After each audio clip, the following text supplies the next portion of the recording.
നമസ്കാരം. പ്രമുഖ പത്രങ്ങളിലെ പ്രമുഖ വാർത്തകൾ ക്രോഡീകരിച്ചുകൊണ്ടുള്ള ഒരു സ്പെഷ്യൽ പ്രോഗ്രാം പത്രവാർത്താസിലേക്ക് എല്ലാവർക്കും സ്വാഗതം. അപ്പോ ഇന്ന് സെപ്റ്റംബർ 2 തിങ്കളാഴ്ച. അത് തുടക്കം തന്നെ പാളി. അപ്പൊ ഇന്ന് ചൊവ്വാഴ്ച തിങ്കളാഴ്ച പിന്നെ പാളി. എല്ലാവർക്കും ഒരു നല്ല തിങ്കളാഴ്ച നേർന്നുകൊണ്ട് നമുക്ക് തുടങ്ങാം.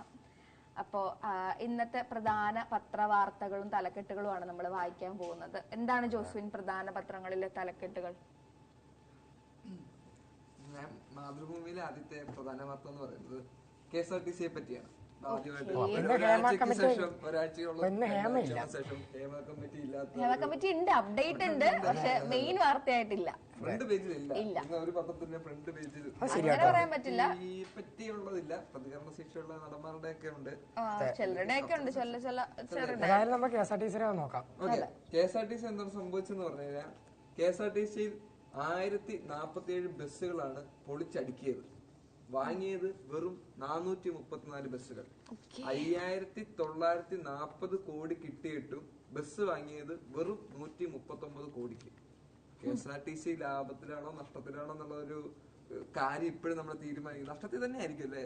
കാരണം പെൻഷൻ, ശമ്പളം, അങ്ങനെയുള്ള ഒരു കാര്യങ്ങളും കിട്ടാതിരിക്കുന്ന സമയത്ത് 5940 കോടി രൂപയോളം KSRTCക്ക് വേണ്ടി സർക്കാർ കൊടുത്തിട്ടുണ്ട്. എന്നിട്ട് അതിനെ മെച്ചപ്പെടുത്താൻ അവർ ശ്രമിക്കുന്നില്ല. കാരണം വെറും 139 കോടി മാത്രം ബസ്സുകൾ മേടിച്ചു. 130 കോടി. ബാക്കി എത്രയാ? 4000-ഓളം കോടി പിന്നെ നമുക്ക് ഇങ്ങനെ ഇരിക്കുക. എന്നിട്ട് അവർ എന്തുകൊണ്ട് അതിന്റെ ബാക്കി അപ്ഡേഷനോ കാര്യങ്ങളോ ഒന്നും ചെയ്യാത്തൊന്നും മനസ്സിലാകുന്നില്ല. അതിന് മാത്രമല്ല, ഇപ്പോഴും ഒരുപാട് മോശം വണ്ടികൾ ഇപ്പോഴും ഓടുന്നുണ്ട്. എത്ര വണ്ടി, അതായത് ഈ റിസ്ക് ഉള്ള കുറെ വഴി കൂടെ ഇപ്പോഴും ഭയങ്കര മോശമായിട്ടുള്ള വണ്ടികൾ ഓടിക്കൊണ്ടിരിക്കുന്നത്. നമ്മൾ ഈ കട്ടപ്പന റൂട്ടൊക്കെ ഭയങ്കര ഹെവി ആയിട്ടുള്ള റോഡുകളൊക്കെ ഉണ്ടല്ലോ, അവിടെയൊക്കെ തിരുവനന്തപുരം ടു കാസർഗോഡ് നല്ല ഹൈവേ കൂടെ സ്വിഫ്റ്റ് ഒക്കെ പാഞ്ഞു പോകും, അത് പ്രശ്നമില്ല. പക്ഷെ ഇങ്ങനെ കഷ്ടപ്പെട്ട് പോകുന്ന വഴി കൂടെ മറ്റേ സിനിമ കണ്ടില്ലേ, ഓർഡിനറി, അത് തന്നെയാണ് സംഭവം. അതുപോലത്തെ ബസ്സുകളായിരിക്കും ഇതിൽ പ്രശ്നം പറ്റിയ ബസ്സുകളാണ്. അതെ, പകുതിയും പ്രശ്നം പറ്റിക്കൊണ്ടിരിക്കുന്നത്. എനിക്ക് ഉറപ്പില്ല, അത് തെറ്റാണെങ്കിൽ ക്ഷമിക്കണം. സെൻകുമാറിന്റെ സമയത്താണെന്ന് തോന്നുന്നു ഒരു വർഷത്തോളം, ഒരു മാസത്തോളം അങ്ങോട്ട് KSRTC ലാഭത്തിലായ ഒരു കാലഘട്ടം ഉണ്ട്. അപ്പം KSRTC ലാഭത്തിൽ കൊണ്ടുപോകുക എന്നുള്ള അത്രമാത്രം ഡിഫിക്കൽട്ട് ആയിട്ടുള്ള ഒരു കാര്യമല്ല എന്ന് ഓൾറെഡി തെളിയിച്ചതാണ്. എന്നിട്ടും ഇപ്പോഴും KSRTCയിൽ പല ആളുകൾക്കും കറക്റ്റായിട്ട് പെൻഷനോ അല്ലെങ്കിൽ ശമ്പളമോ കിട്ടുന്നില്ല എന്നൊരു ഹൈക്കോടതിയുടെ ഉത്തരവ് വരെ ഉണ്ടായിരുന്നു ഇതുമായി ബന്ധപ്പെട്ട്. അതെല്ലാം ഇതിനോട് കൂട്ടി വേണമെങ്കിൽ വായിക്കാവുന്നതാണ്. 5940 കോടി കിട്ടിയിട്ടും ബസ് വാങ്ങിയത്, അത് 3 വർഷത്തെ സർക്കാർ KSRTCക്ക് 5940 കോടി രൂപ നൽകിയെങ്കിലും ബസ് വാങ്ങാൻ ചെലവിട്ടത് വെറും 139 കോടിക്ക് മാത്രമാണ്. യാത്രക്കാർക്ക് കിട്ടിയത് വെറും 434 പുതിയ ബസ്സുകൾ മാത്രം. എന്താ അല്ലേ? അതെ അതെ. അപ്പം അതൊരു കാര്യമാണ് KSRTC കൂടത്തിൽ. അത് പിന്നെ വേറൊരു കാര്യമുള്ളതെന്ന് പറഞ്ഞിട്ടുണ്ടെങ്കിൽ നമ്മുടെ ചില KSRTCകളൊക്കെ ഭയങ്കര ശോചനീയമായ അവസ്ഥയിലാണ് ഓടുന്നത്. അത് കയറി ഇരിക്കുമ്പോ തന്നെ അയ്യോന്ന് തോന്നുന്നു. പക്ഷെ ഈ KSRTCനെ ഭയങ്കര കാര്യമായിട്ട് നോക്കുന്ന ഡ്രൈവർമാരും ഒക്കെ ഉണ്ട്. അത് വളരെ കുറച്ചാണ് പറയാൻ പറ്റത്തുള്ളൂ. ചില ബസ്സുകളിലൊക്കെ ക്യാമറകളൊക്കെ ഫിറ്റ് ചെയ്തിട്ടുണ്ട്, ചില ബസ്സുകളിൽ അതില്ല. ഒരു സഹപ്രവർത്തകയൊക്കെ കുമളിക്കൊക്കെ പോയപ്പോ ഭയങ്കര ബുദ്ധിമുട്ടായിരുന്നു എന്നൊക്കെയാ പറഞ്ഞത്. അപ്പോ അതൊരു പ്രധാനപ്പെട്ട വാർത്തയായിട്ട് മാതൃഭൂമി റിപ്പോർട്ട് ചെയ്യുന്നുണ്ട്. അടുത്ത ഒരു വാർത്ത എന്ന് പറഞ്ഞിട്ടുണ്ടെങ്കിൽ, ഈ 2 വാർത്തകൾ നമുക്ക് കൂട്ടി യോജിപ്പിച്ച് വേണമെങ്കിൽ ഇതിനെ പറ്റി പറയാം. സിനിമാ ലോകത്ത് മാഫിയ ഉണ്ട് എന്ന വാർത്തകളുമായി ബന്ധപ്പെട്ട് ഈ മാലപ്പടക്കത്തിന് തിരികൊളുത്ത പോലെയാണ് മാഫിയ ഈ മേഖലയിലുണ്ട്. അത് വളരെ വ്യക്തമായിട്ടാണ് ഈ മേഖലയിലുണ്ട് ഇതേപോലത്തെ ഒരു അധോലോകം വർക്ക് ചെയ്യുന്നുണ്ടെന്നുള്ള കാര്യങ്ങൾ വരുന്നത്. അതുമായി ബന്ധപ്പെട്ട് യോജിപ്പിച്ച് നമ്മൾ പറയുകയാണ്. ഇന്നലെ നമ്മൾ പറഞ്ഞിരുന്നു കോൺഗ്രസിന്റെ ഉള്ളിലും പവർ ഗ്രൂപ്പ് ഉണ്ട് എന്ന്. സിമി എന്ന് പറയുന്ന ഒരു പുറത്താക്കി. അതെ, കോൺഗ്രസിലെ സ്ത്രീ ചൂഷണം വെളിപ്പെടുത്തി സിമിയെ പുറത്താക്കി. അതാണല്ലോ എന്ത് നമ്മൾ എന്ത് പറഞ്ഞാലും അത് വിപരീതമായി കഴിഞ്ഞാൽ പുറത്താക്കിയിരിക്കും. അതെ അതെ അതെ, നമ്മൾ ആ സത്യം പറഞ്ഞാൽ മിണ്ടാതിരുന്നോണം. മിണ്ടാതിരുന്നാണ്. അപ്പൊ അത് തന്നെയാണ് ഇതിന്റെ ഒരു രീതി എന്ന് പറയുന്നത്. അപ്പൊ ജനയുഗം റിപ്പോർട്ട് ചെയ്യുന്നത് കോൺഗ്രസിന്റെ ഒരു പ്രതികാര നടപടിയായിട്ട് തന്നെയാണ്. നമുക്കത് പ്രത്യക്ഷത്തിൽ അങ്ങനെയാണ് തോന്നുന്നത്. കാരണമായി പറഞ്ഞത് ഗുരുതരമായിട്ടുള്ള അച്ചടക്ക ലംഘനം നടത്തിയെന്നൊരു കാര്യത്തിലാണ് ഇവരെ പുറത്താക്കിയിരിക്കുന്നത്. പക്ഷെ ഇതുമായി ബന്ധപ്പെട്ട് സിമി റോസ്ബെൽ ജോൺ ഇവര് ഭയങ്കര ശക്തമായിട്ട് തന്നെയാണ് പിന്നെ ആഞ്ഞടിച്ചത്. എത്ര കാലത്തെ അവർക്ക് പറ്റുമെന്നത് നമുക്കറിയില്ല. VD സതീശനെതിരെയാണ് അദ്ദേഹം വളരെ വ്യക്തമായിട്ടുള്ള ഒരു നിലപാട് സ്വീകരിച്ചിരിക്കുന്നത്. അതിൽ നമ്മൾ എടുത്തു പറയേണ്ട ഒരു കാര്യം എന്ന് പറഞ്ഞിട്ടുണ്ടെങ്കിൽ ഇവര് പറഞ്ഞിട്ടുള്ളത് അതായത് നമ്മുടെ VD സതീശൻ എന്ന് പറയുന്ന നമ്മുടെ പ്രതിപക്ഷ നേതാവ്, അതെ, അദ്ദേഹം ഒരു എന്താ പറയാ, അത് ഭയങ്കര ഒരു പ്രശ്നക്കാരനാണെന്നുള്ള രീതിയിലാണ് സിമി മാഡം പറഞ്ഞു വെക്കുന്നത്. അപ്പോ ഇത്തരത്തിലെ വാർത്തകൾക്കെതിരെ രൂക്ഷമായിട്ടുള്ള ചൂഷണങ്ങൾ ഉണ്ട് എന്ന് പറഞ്ഞ് വൈകാതെ തന്നെ ഗുരുതരമായിട്ടുള്ള അതെ ആരോപണങ്ങളുടെ പേരില് ഇവരെ ഒഴിവാക്കുന്ന ഒരു അവസ്ഥയാണ് വന്നിരിക്കുന്നത്. അതേപോലെ തന്നെ ഇവര് പറയുന്നുള്ളൊരു കാര്യവുമായിട്ട് ബന്ധപ്പെട്ട് അവർ പറഞ്ഞിട്ടുള്ള വേറെ പ്രധാനപ്പെട്ട കാര്യങ്ങള് VD സതീശനും ഹൈബീഡനും ചേർന്ന് ഇവരെ കോൺഗ്രസിൽ ഒതുക്കാൻ ശ്രമം നടത്തിയിട്ടുണ്ട് എന്നുള്ള രീതിയിൽ നമ്മൾ പറഞ്ഞു കേൾക്കുന്നുണ്ട്. അപ്പം ഈ രീതിയിൽ ഗുരുതരമായിട്ടുള്ള അച്ചടക്ക ലംഘനത്തിന്റെ പേരിലാണെങ്കിൽ പോലും പെട്ടെന്നുണ്ടായിട്ടുള്ള ഒരു എന്താ നമ്മൾ പറയാ, അത് ഒരു കർത്താരത്തിൽ പറഞ്ഞ ഈ വിഷയത്തിൽ കെ സുധാകരൻ പറഞ്ഞിരുന്ന ഒരു അന്വേഷണ സമിതിയെ വെക്കൂ എന്ന് പറഞ്ഞു. അന്വേഷണ സമിതി വന്നുമില്ല, ഒന്നും നടക്കില്ല. അതിനു മുമ്പ് തന്നെ പിറ്റേ ദിവസം തന്നെ അവരെ പുറത്താക്കിയത് അപൂർവമായിട്ടുള്ള നടപടി. ഇന്നലെ നല്ല രീതിയിൽ മറുപടി പറഞ്ഞെങ്കിലും ഇന്ന് അവരെ പുറത്താക്കി കോൺഗ്രസ്. അതെ അതെ അതെ. അപ്പൊ അതൊരുമാതിരി പേടിയല്ലേ. അപ്പം എനിക്ക് മറ്റേതാ ഓർമ്മയായിരുന്നു, ഇല്ലാത്തവരില്ലാത്തവര് മാറി കിട്ടുന്ന അവസരം പറയാൻ ആരും ഇല്ലാത്ത അവസ്ഥയായല്ലോ എന്നുള്ളൊരു കാര്യം. ഒരു സംഭവം പറഞ്ഞു കഴിഞ്ഞാൽ അത് അനുകൂലിക്കാൻ ആരും നിൽക്കുന്നില്ല, അവരുടനെ പുറത്താക്കുക. പിന്നെ അവര് പറഞ്ഞതിൽ ഒരു കാര്യം എന്നുണ്ടെങ്കിൽ ആത്മാഭിമാനമുള്ള ആരും എന്നുള്ളൊരു വാക്ക് അവര് പറഞ്ഞിരുന്നു. അന്തസ്സും ആഭിജാത്യവുമുള്ള സ്ത്രീകൾക്ക് പ്രവർത്തിക്കാൻ സാധിക്കുന്നു. അപ്പൊ ബാക്കിയുള്ള സ്ത്രീകളെ നെഗറ്റീവ് ആക്കുമോ എന്നുള്ളൊരു ഇതിലാണെന്നാണ് പറയുന്നത്. പക്ഷെ അത് എത്രമാത്രം അതിൽ സത്യം നമുക്ക് കേട്ടിട്ട് മനസ്സിലാവുന്നില്ല. അപ്പം അതൊരു ഇതായിരുന്നു. അതിന്റെ ഒപ്പം തന്നെ അവര് പറഞ്ഞത് ഈ സ്കൂട്ടറിന്റെ മണി ചെയിൻ എന്ന് പറഞ്ഞിട്ടുള്ള ഒരു കേസിലും VD സതീശൻ പങ്കായിട്ടുണ്ട്, അല്ലെങ്കിൽ ചെറിയ അപ്പം ആ ഒരു കാര്യവും വളരെ വ്യക്തമായിട്ട് തന്നെ പറയുന്നുണ്ട്. അപ്പം അവർക്കെതിരെ ഇനി നല്ല വിമർശനമാണ് VD സതീശനെതിരെ ഇവരെ നടത്തുന്നത്. രൂക്ഷ വിമർശനമായിട്ടാണ് ഇപ്പം മാഡം വന്നിരിക്കുന്നത്. പക്ഷെ എന്നാലും പുറത്താക്കി അവരെ. പക്ഷെ അവർക്ക് ഇനിയും പറയാം, വോയിസ് ഉണ്ട്, ഇനി ഒറ്റയാളാ പോരാട്ടം നടത്താം, കോൺഗ്രസ് നിൽക്കാതെ. അതെ, അപ്പം അതുകൊണ്ട് അതേപോലെ തന്നെ വളരെയധികം പ്രാധാന്യം അർഹിക്കുന്ന ഒരു കാര്യം എന്ന് പറയുന്നത് CPM-നെ തന്നെ ഞെട്ടിച്ചുകൊണ്ട് ഇടതുപക്ഷത്തിന്റെ MLA ആയിട്ടുള്ള PV അൻവർ നടത്തിയിട്ടുള്ള ചില പരാമർശങ്ങളാണ്. അത് കേരള സർക്കാരിലെ തലപ്പത്തുള്ള ഉദ്യോഗസ്ഥർക്കെതിരെ, അല്ലെങ്കിൽ നമ്മൾ പറയും എക്സിക്യൂട്ടീവ് എന്ന് പറയും, കാര്യനിർവഹണ വിഭാഗത്തിലെ ആളുകൾക്കെതിരെയാണ്, അല്ലെങ്കിൽ നിയമനിർമ്മാണ വിഭാഗത്തിലെ ആളുകൾക്കെതിരെയൊക്കെ വളരെ എന്താ പറയാ, CPM-നെയൊക്കെ വെട്ടിലാക്കുന്ന പോലത്തെ ഒരു പ്രതികരണമാണ് ഉണ്ടായിട്ടുള്ളത്. അതെ, അദ്ദേഹം പറഞ്ഞത് നമ്മുടെ ഇപ്പത്തെ ADGP ആയിട്ടുള്ള MR അജിത് കുമാർ എന്ന് പറയുന്ന പോലീസുകാരൻ അല്ലെങ്കിൽ IAS-കാരൻ അതോറിറ്റീസ്, അദ്ദേഹം കൊടിയ ക്രിമിനലാണ് രീതിയിലാണ്, IAS അല്ല കേട്ടോ, IPS വരുള്ളൂ. ഓക്കെ, അപ്പം അദ്ദേഹത്തിന് ഈ ADGP അജിത് കുമാർ എന്ന് പറയുന്ന സാറ് കൊടിയ ക്രിമിനൽ ആണെന്നുള്ള രീതിയിലാണ് അദ്ദേഹം ഒരു പ്രസ്താവന ഉന്നയിച്ചിരിക്കുന്നത്. അതേപോലെ തന്നെ മുഖ്യമന്ത്രിയുടെ പൊളിറ്റിക്കൽ സെക്രട്ടറിയെ കുറിച്ചും രൂക്ഷമായിട്ടുള്ള വിമർശനമാണ് PV അൻവർ ഉയർത്തിവിട്ടിരിക്കുന്നത്. PV അൻവർ മലപ്പുറത്തുനിന്ന് സ്വതന്ത്രനായി ജനിച്ച് CPM-ന്റെ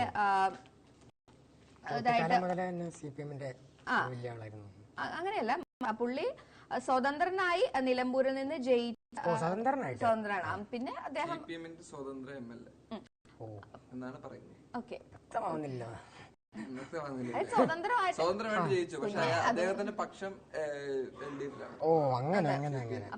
അപ്പൊ അദ്ദേഹം പറയുന്ന കാര്യങ്ങളിൽ രൂക്ഷ വിമർശനം തന്നെയാണ്. അതായത് ഒരു സ്റ്റേറ്റിന്റെ അല്ലെങ്കിൽ ഒരു കേരളത്തിന്റെ തന്നെ ഒരു പ്രധാനിയായിട്ടുള്ള ADGP-ക്കെതിരെ അതിൽ പറയുന്ന ആരോപണങ്ങളാണ് മനുഷ്യരെ ഞെട്ടിച്ചു കളയുന്ന ആരോപണങ്ങൾ. അതിലൊന്ന് നമ്മൾ സിനിമയിലൊക്കെ കാണുന്നുണ്ട്, നമ്മുടെ വില്ലന്മാര് പോലീസുകാരൊക്കെ ആയിട്ട്. ലൈക്ക് ഇത് സത്യമാണോ ഇല്ലയോ എന്ന് നമുക്ക് അറിയില്ല, പക്ഷെ അദ്ദേഹം ഉന്നയിക്കുന്നതുമായി ബന്ധപ്പെട്ട കഥയാണ് ഈ പറയുന്നത്. അപ്പം അതിലുള്ള ഒരു കാര്യം എന്ന് പറഞ്ഞിട്ടുണ്ടെങ്കിൽ, പ്രധാന ആരോപണമായിട്ട് മലയാള മനോരമ രേഖപ്പെടുത്തുന്ന കാര്യങ്ങൾ എന്ന് പറഞ്ഞിട്ടുണ്ടെങ്കിൽ AGP കൊടും ക്രിമിനൽ ആണ് എന്നാണ് പറയുന്നത്. അതായത് എങ്ങനെയാണ് നമുക്ക് ദാവൂദ് ഇബ്രാഹിം ഉണ്ടായിരുന്നത്, അതുപോലത്തെ ഒരു റോൾ മോഡൽ ആയിട്ട് നമുക്ക് കാണാവുന്ന ഒരു രീതിയാണ്. ദാവൂദ് ഇബ്രാഹിമിനോടൊപ്പമാണ് ADGP അദ്ദേഹം അതെ കമ്പയർ ചെയ്യുന്നത്. അതേപോലെ തന്നെ ഇദ്ദേഹം ആണെങ്കിൽ സൈബർ സെല്ലിനെ ഉപയോഗിച്ച് മുഖ്യമന്ത്രിയുടെയും പ്രമുഖ രാഷ്ട്രീയ പ്രവർത്തകരുടെയും മാധ്യമ പ്രവർത്തകരുടെയും വരെ ഫോൺ ചോർത്തി. ഇതിന് മാത്രമായി IPS ഉദ്യോഗസ്ഥനെ സൈബർ സെല്ലിൽ നിയോഗിച്ചു എന്ന രൂക്ഷമായിട്ടുള്ളൊരു വിമർശനമുണ്ട്. അപ്പം നേതാക്കളുടെ പോലും ഫോണുകൾ ചോർത്തുന്നു, അത് നിരീക്ഷിക്കാൻ IPSകാരെ അടക്കമുള്ളവരെ എന്ന് തുടങ്ങിയൊരു കാര്യമുണ്ട്. അതെ. അതേപോലെ തന്നെ മറ്റൊരു കാര്യം എന്ന് പറയുന്നത്, സ്വർണ്ണക്കടത്തുമായി ബന്ധപ്പെട്ട് അജിത് കുമാർ ആളുകളെ കൊല ചെയ്തിട്ടുണ്ട് എന്നാണ് അദ്ദേഹം ആരോപിക്കുന്ന വേറൊരു ചോദ്യം. അപ്പൊ പോലീസ് സേനയിൽ ക്രിമിനലുകളോ എന്നുള്ള ചോദ്യം ഇൻഡയറക്റ്റ് ആയിട്ട് എവിടെയോ ആഭ്യന്തര മന്ത്രാലയത്തിനെയും ആഭ്യന്തരമന്ത്രിയെയും ഒക്കെ അടിക്കുന്നതല്ലേ എന്നാണ് അതിനകത്ത് വരുന്ന ഒരു കാര്യം. അതെ. അതിനകത്ത് പറയുന്നത് സ്വർണ്ണക്കടത്തുമായി ബന്ധപ്പെട്ട് ഒരു കേസില് ഈ സ്വർണം അടിച്ചു മാറ്റാൻ അദ്ദേഹം ശ്രമിച്ചു എന്നാണ് പറഞ്ഞിരിക്കുന്നത്. അതുപോലെ തന്നെ സ്വർണ്ണക്കടത്തുമായി ബന്ധപ്പെട്ട് ആളുകളെ കൊല ചെയ്തിട്ടുണ്ട് എന്നുള്ള കാര്യം ആ രീതിയിലും കൂടെയാണ് അദ്ദേഹം ആരോപണം ഉന്നയിക്കുന്നത്.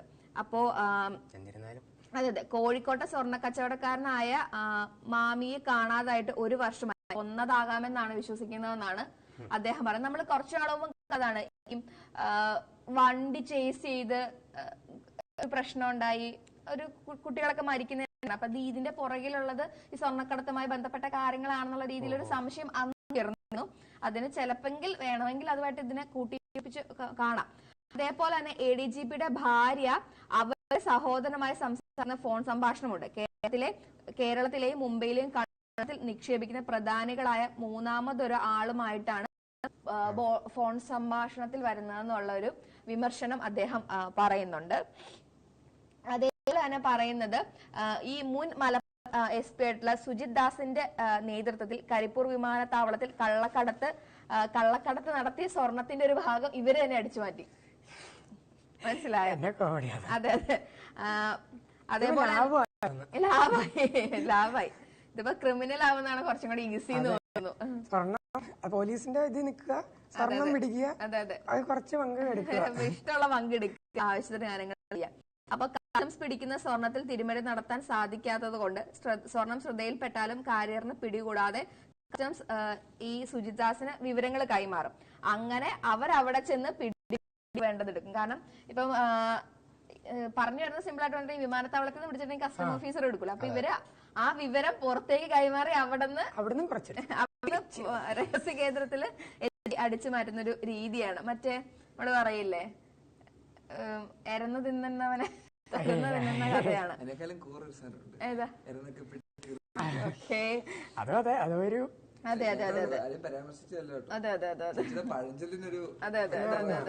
അതെ. അപ്പൊ അദ്ദേഹം പറയുന്നത് പിടിച്ച സ്വർണ്ണമൊക്കെ കൊടുക്കുന്നതിന് വരെ അതിൽ നിന്നും കുറച്ചെടുക്കാം. അവരും അവിടെ നിന്ന് കട്ടോണ്ട് വന്ന് അവരെ കട്ടോണ്ട് വന്ന് അതിൽ നിന്ന് കക്കാണ്. അതെ. അതില് വേറെ ഒരു കാര്യം കൂടി, ഇടത് സഹയാത്രികനായതുകൊണ്ട് അദ്ദേഹം പറയുന്നുണ്ട്, മുഖ്യമന്ത്രിയെ ബാക്കിയുള്ള ആളുകൾ പെടുത്തുകയാണ്, ഒരു മകന്റെ ഒരു സ്ഥാനത്ത് നിന്നാണിത് പറയുന്നതെന്നും അദ്ദേഹം പറയുന്നുണ്ട്. അങ്ങനെ ആയിരിക്കില്ല. അപ്പൊ അദ്ദേഹം പറയുന്നത്, ഈ കാര്യത്തിൽ ആഭ്യന്തര വകുപ്പ് നടപടി എടുത്തില്ലെങ്കിൽ നിയമ നടപടി സ്വീകരിക്കുമെന്നും അൻവർ സാർ പറയുന്നുണ്ട്. അതേപോലെ തന്നെ ഒത്തിരി ആളുകളുടെ, ഒത്തിരി പോലീസ് ഉദ്യോഗസ്ഥരുടെ തന്നെ ഫോണ് ചോർത്തിയിട്ടുണ്ട്. അപ്പൊ അതിനെ പറ്റിയിട്ടുള്ള തെളിവുകൾ ശേഖരിക്കാനായി കുറെ പണം ചെലവാക്കി. ദേശദ്രോഹികളെ തുറന്നു കാട്ടാൻ ഇതൊക്കെ അല്ലാതെ വേറെ വഴിയില്ല എന്നാണ് പറയുന്നത്. അപ്പൊ ഒരു MLA-യുടെ ധീരരോധനമായിട്ട് നമുക്കതിനെ കണക്കാക്കാം. ഓക്കെ, എന്തെങ്കിലും പറയാനുണ്ടോ? ഹേമ കമ്മിറ്റിയിലോട്ട് തന്നെ പോവാം. ഏറ്റവും കൂടുതൽ ആളുകൾ ചർച്ച ചെയ്ത, പക്ഷെ ഇന്ന് അത്രയും വലിയ ആളുകൾ കാത്തിരിക്കുകയായിരുന്നു എന്താണ് ബിഗ് MSകൾക്ക് പറയാനുള്ളത്, മമ്മൂട്ടിക്കും മോഹൻലാലിനും എന്താണ് പറയാനുള്ളത് എന്ന കാര്യം ഇന്നലെ ഒരു പ്രമുഖ വാർത്താ ചാനൽ ഇട്ടുണ്ടായിരുന്നു മമ്മൂട്ടിയെ കണ്ടെത്തി എന്ന് പറഞ്ഞ്. മമ്മൂട്ടി കണ്ടെത്തി എന്ന് പറഞ്ഞു, ഞാൻ കാണിച്ചു തരാം. ചെയ്തിട്ടുണ്ട്. അതൊരു എന്തോ ഒരു ബാഡ് അടിച്ചു എനിക്ക്. കാരണം മമ്മൂട്ടിയെ കണ്ടെത്തി എന്നൊക്കെ എവിടെ എവിടെ എവിടെ അത് എന്താണെങ്കിലും ഒരു സർക്കാസമായിട്ടായിരിക്കും ഉദ്ദേശിച്ചത്. അതും പറഞ്ഞ ഒരാളെ സിനിമയിൽ പവർ ഗ്രൂപ്പ് ഇല്ലെന്ന് മമ്മൂട്ടി, ഹേമ കമ്മിറ്റി ശുപാർശ നടപ്പാക്കണം. അതാണ് മമ്മൂട്ടിയുടെ സ്റ്റേറ്റ്മെന്റ്. ജസ്റ്റിസ് ഹേമ കമ്മിറ്റി റിപ്പോർട്ടിലെ പ്രായോഗിക ശുപാർശകൾ നടപ്പാക്കണമെന്ന് മമ്മൂട്ടിയുടെ ഫേസ്ബുക്ക് പോസ്റ്റ്. അതിന് നിയമ തടസ്സങ്ങളുണ്ടെങ്കിൽ ആവശ്യമായ നിയമനിർമ്മാണം നടത്തണം. സിനിമയിൽ ഒരു ശക്തി കേന്ദ്രവും ഇല്ല, അങ്ങനെയൊന്നിന് നിലനിൽക്കാൻ പറ്റുന്ന രാജ്യമല്ല ഇതെന്നും മമ്മൂട്ടി പറഞ്ഞു. മലയാള സിനിമയിൽ പവർ ഗ്രൂപ്പ് ഇല്ലെന്ന് കഴിഞ്ഞ ദിവസം മോഹൻലാലും വ്യക്തമാക്കിയിരുന്നു. ഇതിന് പിന്നാലെയാണ് മമ്മൂട്ടിയുടെ പ്രതികരണം. വലിയൊരു കുറിപ്പാണ് അദ്ദേഹം എഴുതിയത്. പക്ഷെ അതിന് കുറെ പേര് വിമർശിച്ചു. അദ്ദേഹവും പറഞ്ഞു ഇവരെല്ലാരും കൂട്ടത്തിൽ പ്ലാൻ ചെയ്ത ഒരു സ്റ്റേറ്റ്മെന്റ്, തോന്നിയ ഒരു സ്റ്റേറ്റ്മെന്റ് ആണ്. ഞങ്ങൾ ഇതിനെ സ്വാഗതം ചെയ്യുന്നു. എല്ലാരും ഇത് പറയുന്നുണ്ട്. പക്ഷെ നമ്മള് വേറെ കാര്യം എന്താ പറയുക, നമ്മള് ഗ്രൂപ്പ് ചെയ്ത ഈ ഗ്രൂപ്പിലുള്ളവർക്ക് ഒരിക്കലും അറിയില്ല ഇതൊരു ഗ്രൂപ്പാണെന്നോ അല്ലെങ്കിൽ അതിന്റെ ഒരു അജണ്ടോ. അതിന്റെ പുറത്തുള്ളവർക്ക് ഫീൽ ചെയ്ത് മമ്മൂട്ടി മോഹൻലാലും ഗ്രൂപ്പിനകത്തുണ്ടെന്നല്ല ഞാൻ പറഞ്ഞത്. നമ്മൾ എവിടെയാണെന്നുണ്ടെങ്കിലേ ഗ്രൂപ്പ് ഫോം ചെയ്യുന്നവർക്കോ അതിന് അധികാരമുള്ളവർക്കോ ചിലപ്പോ അത് ഗ്രൂപ്പ് ഉണ്ടെന്നുള്ള ഫീല് കിട്ടില്ല. പുറത്തുള്ള അനുഭവിക്കുന്ന കുറച്ച് ആൾക്കാരൊക്കെ ആയിരിക്കും ഇവരൊരു ഗ്രൂപ്പാണല്ലോ, ഇവര് പറയുന്ന തോന്നുന്നത്. മമ്മൂട്ടി മോഹൻലാൽ ഉണ്ടെന്നല്ല പറയുന്നത്. അപ്പൊ അതുമായി ബന്ധപ്പെട്ട് പ്രിയനന്ദൻ എന്ന് പറഞ്ഞിട്ടുള്ള ഒരു സംവിധായകന്റെ ഒരു ഇത് വന്നിരുന്നു. അപ്പൊ പൃഥ്വിരാജ് വരെ പറഞ്ഞത് പവർ ഗ്രൂപ്പ് ഇല്ല, എന്നെ അദ്ദേഹത്തിന്റെ അമ്മയും പറഞ്ഞിട്ടുണ്ട് സിനിമയിൽ, അദ്ദേഹം പറഞ്ഞിട്ടുണ്ടെന്ന് തോന്നുന്നു, എന്റെ എന്തെങ്കിലും തെറ്റാണെങ്കിൽ ക്ഷമിക്കുക. അപ്പൊ അത്തരത്തിൽ സംസാരിച്ചിരുന്നു. അപ്പം പ്രിയനന്ദൻ പറയുന്നത് വിനയന്റെ സിനിമയിൽ അഭിനയിച്ചത് കൊണ്ട് പ്രത്യക്ഷത്തിലല്ല പരോക്ഷമായി പൃഥ്വിരാജിന് വിലക്കുണ്ടായി. അതിന്റെ ഭാഗമായിട്ട് പൃഥ്വിരാജിനെയും കാവ്യ മാധവനെയും വെച്ച് പ്രിയനന്ദൻ ചെയ്യാനിരുന്ന സിനിമയുടെ പേര് ഞാൻ മറന്നുപോയി, ആ സിനിമ ഡ്രോപ്പ് ചെയ്യേണ്ടി വന്നിട്ടുണ്ട്. 6 ദിവസം ഷൂട്ട്, ബാക്കി അംഗങ്ങളെ കിട്ടില്ല എന്നുള്ളൊരു കാര്യം വന്നതോടുകൂടി അദ്ദേഹത്തിന് ഡ്രോപ്പ് ചെയ്യേണ്ടി വന്നിട്ടുണ്ട്. അപ്പം അതെ. അപ്പം ആരാണ് കണ്ണടച്ച് പാല് കുടിക്കുന്നതെന്ന് ചിന്തിക്കുക എന്നുള്ള പ്രവർത്തകർ ജാഗ്രത പാലിക്കണമെന്നും മമ്മൂട്ടിയുടെ കുറിപ്പിൽ പരാമർശിച്ചു. അതായത് സമൂഹത്തിന്റെ പരിച്ഛേദനം തന്നെയാണ് സിനിമ. സമൂഹത്തിലെ എല്ലാ നന്മ തിന്മകളും സിനിമയിലുമുണ്ട്. സിനിമാ മേഖലയിൽ സമൂഹം സുരക്ഷിതമായി ശ്രദ്ധിക്കുന്ന ഒന്നാണ്. അതുകൊണ്ട് തന്നെ അവിടെയുള്ള സംഭവിക്കുന്നതും ചെറുതും വലുതുമായ എല്ലാ കാര്യങ്ങളും ചർച്ചയാക്കാം. ഓക്കെ, അത് പക്ഷെ ഏറ്റവും ഫണ്ണായിട്ട് എനിക്ക് ഫീൽ ചെയ്ത് വേറെ കാര്യം എന്താ പറയുക, കേരള ഗവൺമെന്റ് ഈ ഇത് കൊടുക്കുമ്പോ മമ്മൂട്ടിയുടെ ഒരു ഫോട്ടോ വെച്ചിട്ടുണ്ട്. എല്ലാം കറക്റ്റ് ആണെന്നുള്ള രീതി കേരള ഗവൺമെന്റ് നോക്കിയാൽ. പിന്നെ മോഹൻലാൽ, പിന്നെ പ്രധാനമായിട്ട് പറഞ്ഞ മോഹൻലാലിന്റെ ഫോട്ടോ വെച്ചപ്പോ ഒരുപാട് ഇത് വരുന്നുണ്ട്. ഇപ്പൊ എന്ത് ന്യൂസ് കൊടുത്താലും ഫേക്ക് ആയിട്ട് മോഹൻലാലിന്റെ ഫോട്ടോ എടുക്കുന്നുണ്ട് ആണെന്ന് എനിക്ക് തോന്നുന്നു. ഇല്ലെങ്കിൽ അതോടൊപ്പം തന്നെ ചില ഓൺലൈൻ മീഡിയകളിൽ കണ്ടൊരു കാര്യമാണ്, ഏറ്റവും ഒരു നിങ്ങൾക്ക് അറിയോന്നറിയില്ല, നമ്മുടെ അവരൊരു ഫേമസ് ഗായികയായിരുന്നു, അവരുടെ പേര് സുചിത്ര എന്ന് പറയുന്നവര്. അവര് ഭയങ്കരമായിട്ടുള്ള വിമർശനങ്ങള് എല്ലാ കാലത്തും തമിഴ് സിനിമയിൽ നടത്തുന്ന ഒരാളാണ്. അപ്പൊ അവരുടെ ഒരു കാര്യം എന്ന് വെച്ചിട്ടുണ്ടെങ്കിൽ ധനുഷിനൊക്കെ എതിരെ, ധനുഷ്, തൃഷ, അല്ലെങ്കിൽ അവിടത്തെ ഒരു പവർ ഗ്രൂപ്പ് ഉണ്ട്, അവിടെ ഒരു അതെ അങ്ങനെയാണ് സുചിത്ര പറയുന്നത്. ഒരു സ്റ്റാർ കിഡ്സിന്റെ ഒരു ഗ്യാങ് ഉണ്ട്, ലൈക് വിശാൽ, തൃഷ, വിശാലാണ് ഏറ്റവും വലിയ കോമഡി. അപ്പം അവരെ പറ്റിയിട്ടൊക്കെ, വിശാലിനെ പറ്റിയിട്ടുള്ള പരാമർശങ്ങൾ വളരെ കുറവാണ്. എന്നാൽ പോലും അവരുടെ ഹസ്ബൻഡായിട്ട് കാർത്തിക് എന്ന് പറയുന്ന ഒരു ആളുണ്ട്. അപ്പം ഈ മനുഷ്യന് ഈ ഗായികയുടെ സുചിത്ര വിവാഹം കഴിക്കുകയായിരുന്നു. അപ്പൊ ഇവരുടെ വിമർശനങ്ങളുടെ ഒരു രീതിയാണ് ഞാൻ പറയുന്നത്, നമുക്കത് എങ്ങനെ വേണേലും ഇന്റർപ്രറ്റ് ചെയ്യാം. അപ്പൊ ഇയാള് ഗേ ആയിട്ട് ഇവരെ കല്യാണം കഴിച്ച് പറ്റിക്കുകയായിരുന്നു എന്ന രീതിയിൽ ഇവരൊരു ഫസ്റ്റ് ഇവരുടെ സ്റ്റേറ്റ്മെന്റ് അതാണ്. തുടരെ ഇത്തരത്തിലുള്ള സ്റ്റേറ്റ്മെന്റുകൾ, അതായത് നടൻ ധനുഷിനെതിരെയാണ് ഇവർ ഏറ്റവും കൂടുതൽ, ധനുഷ് അതേപോലെ തന്നെ തൃഷയല്ല, ധനുഷ്, നമ്മുടെ പാട്ടുകാർ അനിരുദ്ധ്. അപ്പൊ ഇവർക്കെതിരെയൊക്കെ വളരെ രൂക്ഷമായിട്ടുള്ള വിമർശനങ്ങൾ പുള്ളിക്കാരത്തി പറയുന്നതാണ്. അതായത് ലഹരി കൊടുത്ത് ഇവരെ പീഡിപ്പിക്കാൻ ശ്രമിച്ചു എന്നും, ധനുഷ് ഇതിനു മുൻപ് ഒരുപാട് സ്ത്രീകളോട് അത്തരത്തിൽ ചെയ്തിട്ടുണ്ടെന്നുള്ള ഡേറ്റ പോലെയുള്ള ഒരു രീതിയിലാണ് ഇവര് ഒരു വിമർശനം ഉന്നയിച്ചിരുന്നത്. അപ്പം ഇതുമായി ബന്ധപ്പെട്ട് പിന്നീട് വന്ന കാര്യങ്ങളിൽ അവരത് വെറുതെ പറഞ്ഞതാണെന്ന് ഒരു കാലത്ത് തിരുത്തി പറഞ്ഞിരുന്നു. ആ തിരുത്തി പറഞ്ഞത് തന്നെ കുറച്ചു നാൾ കഴിഞ്ഞപ്പം എന്തായി അവര് അത് അവർക്ക് ചെറിയ മാനസിക പ്രശ്നങ്ങളുണ്ട് അല്ലെങ്കിൽ ആ രീതിയിലൊരു ഒരു ഒരു ടോക്ക് വന്നിരുന്നു. അപ്പൊ അവരൊരു ചിത്ര തന്നെയല്ല മറ്റേ ആഷിക് കപൂറിനെ പറയാതിലോട്ടാണ് വരുന്നത്. അത്തരത്തിലൊരു കാര്യം ഇവര് പറഞ്ഞിരുന്നു. അങ്ങനെ പറഞ്ഞിട്ട് അപ്പൊ അത് കഴിഞ്ഞ് പിന്നെ അവരൊരു കംബാക്ക് ബിഗ് ബോസ് എന്ന് പറയുന്ന ചാനലാണ്. പിന്നെ ആ ബിഗ് ബോസിലെ കംബാക്ക് ഇവരിപ്പോ ഇതേപോലത്തെ വിമർശനങ്ങൾ ഭയങ്കരമായിട്ട് നടത്തുന്ന ഒരാളാണ്. ധനുഷിനെതിരെ, കരൺ ജോഹറിന്റെ, അതേപോലെ തന്നെ അതെ കുറെ പേർക്കെതിരെ അവരെ സുചിത്ര ലീക്സ് എന്നായിരുന്നു ആ ഒരു ഇതിന്റെ പേര് തന്നെ. അപ്പൊ സുചിത്ര ലീക്സ് അന്നത്തെ കാലത്ത് ഭയങ്കര ഒരു പ്രശ്നം ഉണ്ടായ ഒരു കാര്യമാണ്. ആ ഇതിനോട് കൂടി തന്നെയാണ് ഈ പുതിയ ഹേമ കമ്മിറ്റി റിപ്പോർട്ട് പുറത്തു വന്നതുമായി ബന്ധപ്പെട്ട് അവരുടെ സ്റ്റേറ്റ്മെന്റ് വന്നിരിക്കുന്നത്. അപ്പൊ പല സമയത്ത് ഇത്തരത്തിലുള്ള സ്റ്റേറ്റ്മെന്റുകൾ നടത്തുന്ന ഒരാളാണ്. ചില ആളുകൾ പൈത്യക്കാരി എന്നൊക്കെ പറഞ്ഞ പുള്ളിക്കാരത്തിന് തമിഴ് മീഡിയ ഇങ്ങനെ പറയുന്നുണ്ട്. പക്ഷെ അവർ പറയുന്ന പല വിമർശനങ്ങളും സത്യമാണെന്നൊക്കെ തോന്നുന്ന പോലത്തെ കാര്യങ്ങളാണ് അവർ പറയുന്നത്. അപ്പോ കേരളത്തിലും അപ്പം ഇതില് പറയുന്നത് ഇപ്പം ആഷിക് കപൂറും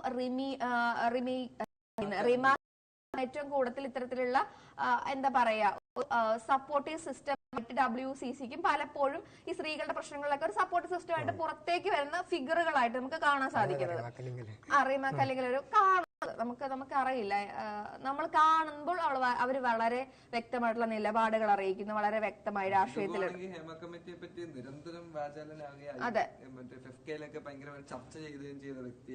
ആണ്. അപ്പൊ ഇതും പരാമർശങ്ങളാണ്, നിങ്ങൾ പറയുന്ന പോലെ പരാമർശങ്ങളാണ്.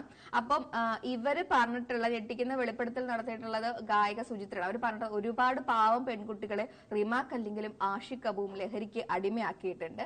റിമയുടെ വീട്ടിൽ വെച്ച് നടന്ന പാർട്ടികളിൽ പെൺകുട്ടികൾ ലൈംഗികമായി ഉപദ്രവിക്കപ്പെട്ടിട്ടുണ്ട് അല്ലെങ്കിൽ ഉപയോഗിക്കപ്പെട്ടിട്ടുണ്ട് എന്നുള്ളൊരു എന്താ പറയാ ലീക്സ്, സുചിത്രയുടെ പുതിയ ലീക്സ് ആയിട്ട് അതും പറയുന്നുണ്ട്. അപ്പോൾ ഒരുപാട് വിമർശനങ്ങളാണ് ഇതുമായി ബന്ധപ്പെട്ട് വരുന്നത്. ചില ആളുകൾ അതിനെ വഴിതിരിച്ചു വിടാനും ശ്രമിക്കുന്നുണ്ട്. ഇപ്പം ഹേമ കമ്മിറ്റിയിൽ തന്നെ ഉണ്ടായിരുന്ന നടി ശാരദ പറയുന്നത് ഹേമ കമ്മിറ്റി റിപ്പോർട്ട് ചർച്ചയാക്കുന്നത് എന്തിന്, നിങ്ങൾ വയനാടിനെ കുറിച്ച് സംസാരിക്കുമെന്നാണ് പറയുന്നത്. വിഷയം മാറ്റുക. അപ്പം അത്തരത്തിലുള്ള ഒരു കാര്യമാണ് ഹേമ കമ്മിറ്റി റിപ്പോർട്ടുമായി ബന്ധപ്പെട്ട് പുറത്തു വന്നുകൊണ്ടിരിക്കുന്നത്. ഹേമ കമ്മിറ്റി റിപ്പോർട്ട് തമിഴിന്റെ കാര്യം പറഞ്ഞുകൊണ്ടാണ്, തമിഴ് നടന്മാരുടെ കാര്യം പറഞ്ഞുകൊണ്ടാണ്. തമിഴ് നടൻ ജീവ പറയുന്നു തമിഴ് സിനിമയിൽ പ്രശ്നങ്ങളൊന്നുമില്ല. നീ എന്താ പറയുന്നത്? സിനിമാ മേഖലയിലെ പ്രശ്നങ്ങളെ ചൊല്ലി മാധ്യമപ്രവർത്തകരും തമിഴ് നടൻ ജീവിയും തമ്മിൽ രൂക്ഷമായ വാക്കേറ്റവും നടന്നു. നടി രാധിക ശരത്കുമാറിന്റെ വെളിപ്പെടുത്തലിനെ കുറിച്ചുള്ള ചോദ്യങ്ങളോടാണ് താരം ക്ഷുഭിതനായി പ്രതികരിച്ചത്. തമിഴ് സിനിമയിൽ പ്രശ്നമില്ല, പ്രശ്നങ്ങൾ മലയാള സിനിമയിൽ മാത്രമാണെന്നും ജീവ പറഞ്ഞു. അത് എനിക്ക് തോന്നുന്നു അവരവിടെ ജീവിക്കുന്നില്ല, ഉറങ്ങുവാന്ന് തോന്നുന്നു.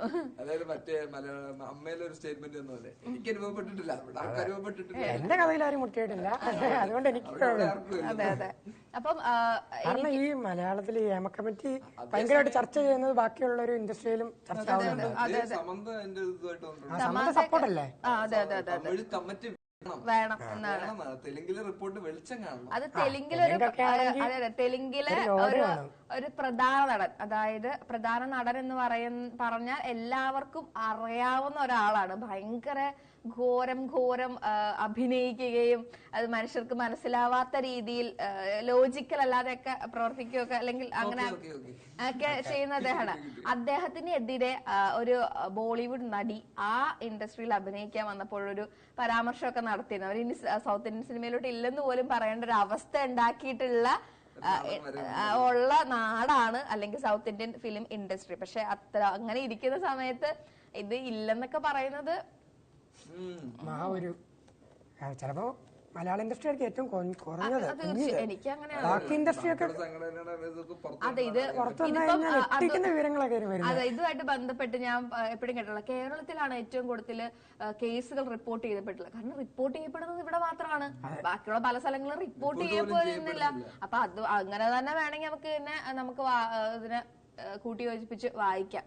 സിനിമയെ തകർക്കാനുള്ള നീക്കമൊന്നുമല്ല, സിനിമകൾ പുറത്തു വരുന്നത് തന്നെ ചെയ്യുന്നുണ്ട്. ഇഷ്ടംപോലെ സിനിമകൾ ഇറങ്ങിയിരിക്കുന്നു. അതെ അതെ അതെ. അപ്പം സമാന്ത പറഞ്ഞിട്ടുള്ളത് WCCയിലെ എല്ലാ പെണ്ണുങ്ങൾക്കും അഭിവാദ്യങ്ങൾ എന്നുള്ളൊരു രീതിയിലാണ് അവരൊരു മോട്ടിവേറ്റ് ചെയ്ത് പറഞ്ഞിട്ടുള്ളത്. പ്രിയനന്ദനും പവർ ഗ്രൂപ്പിനെ പറ്റി പറയുന്നുണ്ട്. അപ്പം അതെ, രക്തസാക്ഷിയാണ് പവർ ഗ്രൂപ്പിന്റെ രക്തസാക്ഷി എന്നാണ് അദ്ദേഹം പറയുന്നത്. അതെ അതെ. ചാർമിളയുടെയും വളരെ രൂക്ഷ വിമർശനങ്ങൾക്കാണ് കഴിഞ്ഞ ദിവസം നിങ്ങൾക്ക് സാക്ഷ്യം വഹിച്ചത്. അതിനെ വിഷ്ണു എന്ന് പറയുന്ന നടനും സാധൂകരിച്ചിട്ടുണ്ട്. അപ്പം അങ്ങനെ ഒരു കാര്യമുണ്ട്. അതെ അതെ അതെ. നടി കസ്തൂരിയും പറഞ്ഞിട്ടുണ്ട് അവർക്കും ഇത്തരത്തിലുള്ള അനുഭവങ്ങൾ ഉണ്ടായത് കൊണ്ടാണ് മലയാള സിനിമയിൽ നിന്ന് അവർക്ക് പുറത്തു പോകേണ്ടി വന്നതെന്നൊക്കെ അവര് പറയുന്നുണ്ട്. ജോസിന് ഒരു പ്രധാനപ്പെട്ട ജോസിനോടൊന്ന് സാറ് വിളിക്കുന്നുണ്ട്, ഇപ്പൊ ഇറങ്ങാൻ. അതെ, ഇനി ഞങ്ങൾ രണ്ടുപേരുമാണ് ഇനി വയ്ക്കാൻ പോകുന്നത്. Sorry for the inconvenience. Sorry, എല്ലാവർക്കും ക്ഷമിക്കണം. ഇനി ഇവൻ വേണ്ട, ഈ ഗ്രൂപ്പിൽ വേണ്ട, ഗ്രൂപ്പ് ഒഴിഞ്ഞിട്ടുണ്ട്. ഗ്രൂപ്പ് ഒഴിഞ്ഞിട്ടുണ്ട്.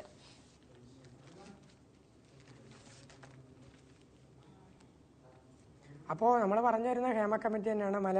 ബാക്കിയുള്ള ഇൻഡസ്ട്രിയിലും ഒരു പ്രശ്നങ്ങളില്ല, മലയാള ഇൻഡസ്ട്രിയാണ് ഏറ്റവും കൂടുതൽ വിമർശിക്കപ്പെടുന്നതെന്നാണ് ഇവർ പറയുന്നത്.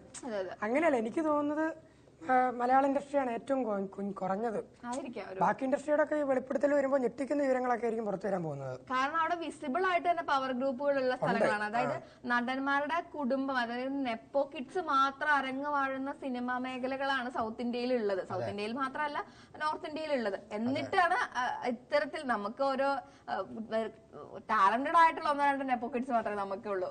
അപ്പം എന്നിട്ട് പോലും ഇതാണ് വരുന്നതെങ്കിൽ അപ്പം ഈ ജീവ പറഞ്ഞതുപോലെ പവർ അവിടെ അതില്ല എന്ന് പറയുന്നത് വെറും നുണയായിട്ടേ ഞങ്ങൾക്ക് തോന്നുന്നുള്ളൂ. അപ്പോ ഇനി പിന്നെ നിനക്ക് ഈ കനവ് ബേബി ആരാണെന്നറിയോ? അതെ, കണ്ടിട്ടുണ്ട് എന്തോ. അതെ, അദ്ദേഹം കനവ് ബേബി എന്ന് പറയുന്ന അദ്ദേഹം കഴിഞ്ഞ ദിവസം മരിച്ചിട്ടുണ്ട്. അദ്ദേഹം ഏറ്റവും കൂടുതൽ അദ്ദേഹത്തിന്റെ ഈ കനവ് ബേബി എന്ന് പറയുന്നതിന് തന്നെ കാരണം എന്ന് പറഞ്ഞിട്ടുണ്ടെങ്കിൽ അദ്ദേഹം ഒരു സമാന്തര വിദ്യാഭ്യാസ രീതിയാണ് അദ്ദേഹം ഉദ്ദേശിക്കുന്നത്. അപ്പോൾ ഈ ആദിവാസി കുട്ടികൾക്ക് വേണ്ടി ഒരു ബദൽ വിദ്യാഭ്യാസ രീതി കൊണ്ടുവന്ന് കനവ് എന്ന് പറയുന്ന ഒരു സ്കൂള് ഈ കുട്ടികൾക്ക് തുടങ്ങിയതിൽ നിന്നാണ് കനവ് ബേബി എന്ന പേരിലേക്ക് അദ്ദേഹം വളരുന്നത്. അപ്പം വളരെ കാര്യമായിട്ട് ഈ ജനവിഭാഗത്തിന്റെ പാർശ്വവൽക്കരിക്കപ്പെട്ട ജനതയുടെ പ്രശ്നങ്ങളിൽ ഇടപെടുകയൊക്കെ ചെയ്തിട്ടുള്ള ഒരു പ്രധാനിയായിട്ടുള്ള ആളാണ് ഈ KJ ബേബി എന്ന് പറയുന്ന അദ്ദേഹം ഈ കഴിഞ്ഞ ദിവസം അന്തരിക്കുകയാണ്. അതേപോലെ തന്നെ അദ്ദേഹം ഒരു നാടകകൃത്തും അതേപോലെ തന്നെ രചയിതാവും ഒക്കെയാണ്. അപ്പം ഈ നമ്മുടെ അടിയന്തരാവസ്ഥയുടെ കാലത്ത് അദ്ദേഹത്തിന്റെ നാടകങ്ങളും അതിലൂടെയൊക്കെ വളരെ നിശ്ചിതമായിട്ടുള്ള സാമൂഹിക വിമർശനങ്ങളൊക്കെ നടത്തിയിട്ടുള്ള ആളാണ്. അപ്പം അദ്ദേഹത്തിന്റെ ഒരു വിടവ് എന്ന് പറയുന്നതും ഇന്നത്തെ ഒരു പ്രധാനപ്പെട്ട വാർത്തയാണ്. കാരണം അവിടുത്തെ കുട്ടികൾക്ക് ഒരു സ്കൂൾ തന്നെ, അതെ അതെ, അവിടുത്തെ കുട്ടികൾക്ക് വേണ്ടി, അതായത് അവരുടെ സ്വാഭാവിക ഇടങ്ങളിൽ തന്നെ നിലനിർത്തിയ ഒരു ബദൽ വിദ്യാഭ്യാസ രീതി എന്നുള്ള രീതിയിൽ നടത്തിയതിൽ പ്രമുഖനായിട്ടുള്ള ആളാണ്. അപ്പം അദ്ദേഹത്തിന്റെ ഒരു മരണവും ഒരു പ്രധാനപ്പെട്ട വാർത്തകളായി എല്ലാ പത്രവും. അതെ അതെ അതെ അതെ. അതോടൊപ്പം തന്നെ നമ്മൾ ഇന്നലെ ഏറ്റവും കൂടുതൽ ചർച്ച ചെയ്തൊരു കാര്യമാണ് EP ജയരാജൻ സാറിനെ നമ്മൾ പാർട്ടി നൈസായിട്ട് ഒഴിവാക്കിയത്. അപ്പൊ അദ്ദേഹം പറഞ്ഞത് പറയാനുള്ളതെല്ലാം ഞാൻ തുറന്ന് എഴുതും എന്നാണ് അദ്ദേഹം പറഞ്ഞിട്ടുള്ളത്. വൈകാതെ തന്നെ അദ്ദേഹത്തിന്റെ ആത്മകഥയും ഉടനെ വരാൻ പോവാണ്. അതെ അതെ. അപ്പൊ K സുധാകരൻ പറഞ്ഞിട്ടുള്ളത് ഈ EP ജയരാജനും പിണറായി വിജയനും ഭയങ്കര കമ്പനി ആയിരുന്നല്ലോ. അപ്പം EP-നെ കുരുതി കൊടുത്തിരിക്കുകയാണ് പിണറായി വിജയൻ എന്നൊക്കെ പറയുന്നുണ്ട്. അപ്പം അതെ അതെ അതെ. അപ്പം എന്ത് തന്നെ ആയാലും അദ്ദേഹത്തിന്റെ ആത്മകഥയിൽ എന്തെങ്കിലുമൊക്കെ പ്രധാനപ്പെട്ട വിമർശനങ്ങൾ ഉണ്ടോ എന്നറിയുന്നതിന് വേണ്ടി കാത്തിരിക്കുകയാണ് നമ്മുടെ ജനങ്ങളും. അപ്പം കേരള ക്രിക്കറ്റ് ലീഗിന് ഇന്ന് തുടക്കം. കാണാം കാർണിവൽ. 6 ടീമുകൾ, 33 കളികൾ, പ്രവേശന സൗജന്യം. അപ്പൊ എല്ലാവർക്കും ഫ്രീ ആയിട്ടിരുന്ന് കാണാം. ജേതാക്കൾക്ക് 30 ലക്ഷം രൂപ. മത്സരവേദി കാര്യവട്ടം ഗ്രീൻഫീൽഡ് സ്റ്റേഡിയം, തിരുവനന്തപുരം. ഏതായാലും ക്രിക്കറ്റും ഫുട്ബോളും ആരവമാണ് ഇനി വരും ദിവസങ്ങളിൽ കേരളത്തില്. അതേപോലെ ചക്കക്കൊമ്പനെ അറിയോ? ചക്കക്കൊമ്പനെ അറിയാം. കാരണം ഒരു കാലത്ത് ഏറ്റവും ഫേമസ് ആയിട്ടുണ്ടായിരുന്ന ഒരു ചക്കക്കൊമ്പനും അരിക്കൊമ്പനും ഒക്കെ ഭയങ്കര ഫേമസ് ആയിരുന്നു. അരിക്കൊമ്പനെ നാട് കടത്തിയല്ലോ, നാട് കടത്തിയത് അരിക്കൊമ്പനെ നാട് കടത്തിയത് അരിക്കൊമ്പനെ നാട് കടത്തിയായിരുന്നു. ശരിയാ, ഓർമ്മ ചെറിയ ചക്കക്കൊമ്പൻ. അത് ചക്ക ഇങ്ങനെ പറിച്ചു തിന്നുന്നോണ്ടാണ്. മറ്റേത് അരി റേഷൻ കടയൊക്കെ പോയി അരി തിന്നുന്നോണ്ടാണ്. അതെ അതെ. അപ്പൊ ഈ ചക്കക്കൊമ്പൻ മതപ്പാടിലാണെന്നും അത്തരത്തിലൊരു ഫൈറ്റിനെ തുടർന്ന് മുറിവാലൻ എന്ന് പറയുന്ന ആനയുമായിട്ട് കൊമ്പനുമായിട്ടുള്ള ഫൈറ്റിന്റെ ഇടയില് മുറിവാലൻ മരിച്ചു എന്നാണ് പറയുന്നത്. അതായത് ചെരിഞ്ഞു എന്ന് നമ്മൾ പറയും. അപ്പൊ പറഞ്ഞു വരുന്നുണ്ടെങ്കിൽ അരിക്കൊമ്പനെ സ്ഥലവും മാറ്റി മുറിവാലൻ ചെരിയുകയും ചെയ്തു. ചക്കക്കൊമ്പന്റെ കാലമാണെന്നാണ് പറയുന്നത്. അപ്പം അതൊരു 8 ജില്ലയിൽ ഇന്ന് മഞ്ഞ അലർട്ട്. ഇന്ന് മഴ ഉണ്ടെന്നാണ് അതിന്റെ അർത്ഥം. അറബിക്കടലിന് മുകളിൽ ആസ്ന ചുഴലിക്കാറ്റിന് തിങ്കളാഴ്ച രാവിലെയോടെ ശക്തി കുറയുമെന്ന് കാലാവസ്ഥാ വകുപ്പ്. ഇതിന്റെ സ്വാധീനത്തിൽ സംസ്ഥാനത്ത് ശക്തമായ മഴ തുടരും. തിങ്കളാഴ്ച ആലപ്പുഴ, കോട്ടയം, എറണാകുളം, തൃശൂർ, മലപ്പുറം, കോഴിക്കോട്, കണ്ണൂർ, കാസർഗോഡ് ജില്ലകളിൽ, ചൊവ്വാഴ്ച ആലപ്പുഴ, എറണാകുളം, ഇടുക്കി, കോഴിക്കോട്, കണ്ണൂർ, കാസർഗോഡ് ജില്ലകളിൽ മഞ്ഞ അലർട്ട്, ശക്തമായ മഴയാണ് അതിന്റെ അർത്ഥം, പ്രഖ്യാപിച്ചിട്ടുണ്ട്. കേരളം, ലക്ഷദ്വീപ്, കർണാടക തീരങ്ങളിൽ മീൻ പിടിക്കാൻ പോകരുത്. മീൻ പിടിക്കാൻ പോകരുതെന്ന് തന്നെയാണ് പറഞ്ഞത്. അതുകൊണ്ട് 2 ദിവസം, ഇനി അടുത്ത 2 ദിവസം നല്ല മീൻ കിട്ടാൻ ചാൻസ് കുറവാണെന്നല്ല അതിന്റെ ഒരു സൂചന. അതെ, അപ്പം എല്ലാവരും സൂക്ഷിക്കുക. അപ്പം കാലാവസ്ഥയുടെ കാര്യങ്ങളൊക്കെ എപ്പോഴെപ്പോഴും മാറി മറിയും. അതെ അതെ, നമുക്ക് പ്രവചിക്കാൻ കഴിയില്ല. അതെ. അപ്പം ഈ മാസം ഓണമാസമാണല്ലോ. അപ്പൊ അതുകൊണ്ട് തന്നെ നീലക്കാർഡിന് അധിക വിഹിതമായി 10 കിലോ അരി അടക്കം കൊടുത്തുകൊണ്ട് നമുക്ക് നാളെ മുതൽ റേഷൻ അവർക്ക് വെള്ള നീല റേഷൻ കാർഡ് ഉടമകൾക്ക് 10 കിലോ അരി വീതം കിലോയ്ക്ക് 10.9. വെള്ള നീലല്ലേ? വെള്ള എന്ന് പറഞ്ഞ ബിപിഎല്ലിന്റെ അല്ല എപിഎല്ലിന്റെ സബ്സിഡിയാണ് നീല. അവർക്ക് 10 കിലോ വെച്ച് കിട്ടും. 10 കിലോ. അപ്പം റേഷൻ വിഹിതം നാളെ മുതൽ ലഭ്യമാക്കും എന്നുള്ള കാര്യവും ഒരു പ്രധാനപ്പെട്ട വാർത്തയായി നമ്മൾക്ക് എടുക്കേണ്ടവർക്ക് എടുക്കാം. കാരണം നമുക്ക് റേഷൻ വാങ്ങാൻ പോകാനുള്ളതാണ്. അപ്പം അത് നമുക്ക് എടുക്കാം. അതേപോലെ തന്നെ വേറൊരു കാര്യം എന്ന് പറയുന്നത് നമ്മളൊക്കെ ആട് ജീവിതത്തിൽ കണ്ടതാണ്. നമ്മുടെ മാത്രല്ല പല ഹോപ്പ് എന്ന് പറയുന്നൊരു അതെ. അപ്പം AR റഹ്മാൻ കമ്പോസ് ചെയ്തിട്ടുള്ള അതിലൊരു സോങ് കൊച്ചി ബ്ലൂ ടൈഗേഴ്സിനെതിരെ നടത്തിയിരുന്നു. അവരുടെ ഒരു പ്രോഗ്രാമിന് വേണ്ടി ഉപയോഗിച്ചിരുന്നു. ആ ഉപയോഗിച്ചിരുന്നതുമായി ബന്ധപ്പെട്ടിട്ട് ഇവര് ഒരു കേസിന് പോവാണ്. കാരണം അത് അനധികൃതമായിട്ട് ചെറിയ മാറ്റങ്ങളൊക്കെ വരുത്തി ചെയ്യണമെന്ന് പറയുന്നത് കൃത്യമായി പാലിക്കാതെ പോയത് കൊണ്ട് അതിലൊരു കാര്യമുണ്ട്. അതേപോലെ തന്നെ ഒരു രസകരമല്ല സന്തോഷമുള്ള ഒരു വാർത്തയാണ് നമ്മൾ പറയുന്നത്. 2ാം ക്ലാസ് വിദ്യാർത്ഥിയുടെ ഡയറി കുറിപ്പ് ഇനി 1ാം ക്ലാസ്സിൽ പഠിക്കാൻ എന്നാണ്. അത് ഒരു വലിയൊരു കാര്യമാണ്. നന്ദിതയുടെ കൃഷിത്തോട്ടം എന്ന ഒരു സ്ഥാനത്തിലാണ് അത് വന്നിരിക്കുന്നത്. അപ്പൊ ഈ കുഞ്ഞിന്റെ ഈ ഒരു എഴുത്താണ് ഇനി പഠിക്കാൻ കഴിയുന്നത്. അപ്പോ അതൊരു 2ാം ക്ലാസ്സിൽ പഠിക്കുന്ന അത് ആലോചിച്ചൊക്കെ 2ാം ക്ലാസ്സിൽ പഠിക്കുമ്പോൾ 1ാം ക്ലാസ്സിൽ പഠിപ്പിക്കുന്നത് അവളെ എഴുതിയൊരു കാര്യമാണ്. അതെ അതെ അതെ അതെ, അത് ഭയങ്കര രസമുള്ള ഒരു കാര്യമാണ്. എനിക്കത് 2ാം ക്ലാസ്സിൽ മലയാളം അറിയത്തില്ല. നിനക്ക് ഇപ്പൊ അറിയോ? ഇപ്പോഴും അറിയത്തില്ല. ഇപ്പോഴും അടുത്ത നല്ല വായിക്കാം. അതേപോലെ തന്നെ ചാർണെന്ന് സംശയിച്ചിട്ടുള്ള ഒരു തിമ്മിങ്കലം ഉണ്ടായിരുന്നു നമ്മുടെ എന്താ പറയാ നമ്മുടെ ലോകത്ത്. അപ്പൊ റഷ്യൻ ചാർണ എന്നൊക്കെയാണ് അദ്ദേഹത്തെ വിളിച്ചത്. കുഞ്ഞി തിമ്മിങ്കലാണ്, വെള്ള കളറൊക്കെ ഉള്ള. അപ്പൊ ഇവന്റെ കഴുത്തിന്റെ ഇവിടെ ഇങ്ങനെ ബെൽറ്റ് വെക്കാൻ പോലത്തെ ഒരു സ്പേസ് ഒക്കെ കണ്ടതിനെ തുടർന്ന് അദ്ദേഹം റഷ്യൻ ചാരനാണ് എന്നുള്ള രീതിയിലൊക്കെ അഭ്യൂഹങ്ങൾ പറഞ്ഞിരുന്നു. അതെ അതെ, തിമ്മിങ്കലം. അപ്പം പുള്ളി മരിച്ചു പോയിട്ടുണ്ട്. അപ്പം ഭയങ്കര ഫ്രണ്ട്ലി ആയിട്ടുള്ള ഒരു കുട്ടനായിരുന്നു അവൻ. അപ്പം അതൊരു പ്രധാനപ്പെട്ട വാർത്തകളായി ചർച്ച ചെയ്യുന്നുണ്ട്. പിന്നെ അടുത്തത് ഏതാണ്? പിന്നെ ഹേമ കമ്മിറ്റി എപ്പോഴും ഉണ്ട്. അതുകൊണ്ട് ഞങ്ങള് അതെ, ഹേമ കമ്മിറ്റി ഇല്ലാത്ത ദിവസങ്ങൾ ഈ കഴിഞ്ഞ ദിവസങ്ങൾ ഇല്ല എന്ന് നമുക്ക് വേണമെങ്കിൽ പറയാവുന്ന കാര്യങ്ങളാണ്. അതേപോലെ തന്നെ ഏറ്റവും വലിയൊരു കാര്യമായിട്ട് പറയുന്നത് സാധാരണക്കാരന്റെ നട്ടെല്ല് ഒരു തരത്തിൽ പറഞ്ഞ ഒടിഞ്ഞിരിക്കുകയാണ്. അതെ, ഒടിഞ്ഞ നട്ടെല്ല് ഊരി എടുക്കുന്ന അവസ്ഥ പോലത്തെ അവസ്ഥയാണ് ഇപ്പൊ വന്നിരിക്കുന്നത് നമുക്ക് പറയാതെ. കറണ്ട് ചാർജ് പാചകവാതക വില കൂട്ടി, 2 പ്രധാനമായിട്ടുള്ള 2 വില കൂട്ടി. ഈ രാജ്യത്ത് അവശ്യ സാധനങ്ങൾ ഉൾപ്പെടെയുള്ളവയുടെ വലിയ വിലവർധനവാണ് കുറച്ച് നാളുകളായിട്ട് ഉണ്ടാകുന്നത്. ഈ വിലവർധനവ് പാചകവാതകത്തിന്റെ വില ഉയരുന്നതോടുകൂടി ഇനിയും ഉയരും. ഇങ്ങനെയുള്ളതിന്റെ വില കൂടുന്നത് രാജ്യത്തെ മുഴുവൻ സാമ്പത്തിക ആരോഗ്യത്തെ ബാധിക്കുന്ന ഒരു കാര്യമാണെന്നാണ് പറയണത്. ഇപ്പൊ പറയണെന്ന് വെച്ചിട്ടുണ്ടെങ്കിൽ ഇപ്പം മിഡിൽ ക്ലാസ്സിൽ തന്നെ ആണെങ്കിലും ഞാൻ കഴിഞ്ഞ ദിവസങ്ങളിൽ വായിച്ച റിപ്പോർട്ടുകൾ അനുസരിച്ച് മിഡിൽ ക്ലാസിന്റെ ഇടയിൽ ഒരു ഭരണവിരുദ്ധ വികാരങ്ങളൊക്കെ ഡെവലപ്പ് ചെയ്ത് വരുന്നുണ്ട് എന്ന് പറയുന്നുണ്ട്. കാരണം അവരുടെ ആസ്പിറേഷൻസ്, അവരുടെ ആഗ്രഹം ഹൈ പേ ടാക്സ് ചെയ്യുന്നു, അതിന്റെ ഒപ്പം തന്നെ അവർക്ക് കിട്ടുന്നത് ഭയങ്കര കുറവായിട്ടുള്ള ഇതാണ്. അപ്പൊ ഞാൻ കഴിഞ്ഞ ദിവസങ്ങളിൽ ഇൻസ്റ്റാഗ്രാമിൽ റീല് കണ്ടതാണ്. പണ്ട് നമ്മുടെ പ്രായത്തിൽ നമ്മുടെ അച്ഛനും അമ്മയും വീട് വെച്ചു, എനിക്ക് ഇപ്പോഴൊന്നും ചെയ്യാൻ പറ്റുന്നില്ല എന്നൊരു സാധനം പറഞ്ഞു. അപ്പൊ നമ്മൾ വിചാരിക്കും ശരി, എന്റെ അച്ഛനും അമ്മയും എന്തോ അവർക്ക് ഭയങ്കര എന്താ പറയാ, ഒരു വീട് വെച്ചു ഞാൻ കുറഞ്ഞ ആളാണ് എന്ന് വിചാരിക്കും. പക്ഷെ അന്ന് 1% വീടൊക്കെ വെക്കാനുള്ള ചെലവ്, ഇപ്പൊ 47%. അപ്പൊ എങ്ങനെ നമ്മളൊരു വീട് വെക്കും? ആകെ കിട്ടുന്നത് 1-2 മറ്റേ സിനിമ പറയുന്ന പോലെ 500-ന്റെ 4 നോട്ടും കിട്ടും. അപ്പൊ അത് വെച്ചിട്ട് അപ്പം സാമ്പത്തിക ആരോഗ്യത്തിൽ കടുത്ത പ്രശ്നങ്ങൾ വന്നിരിക്കുന്നു എന്നുള്ള ഒരു തരത്തിൽ പറഞ്ഞാൽ ഞെട്ടിക്കുന്ന തന്നെ ഒരു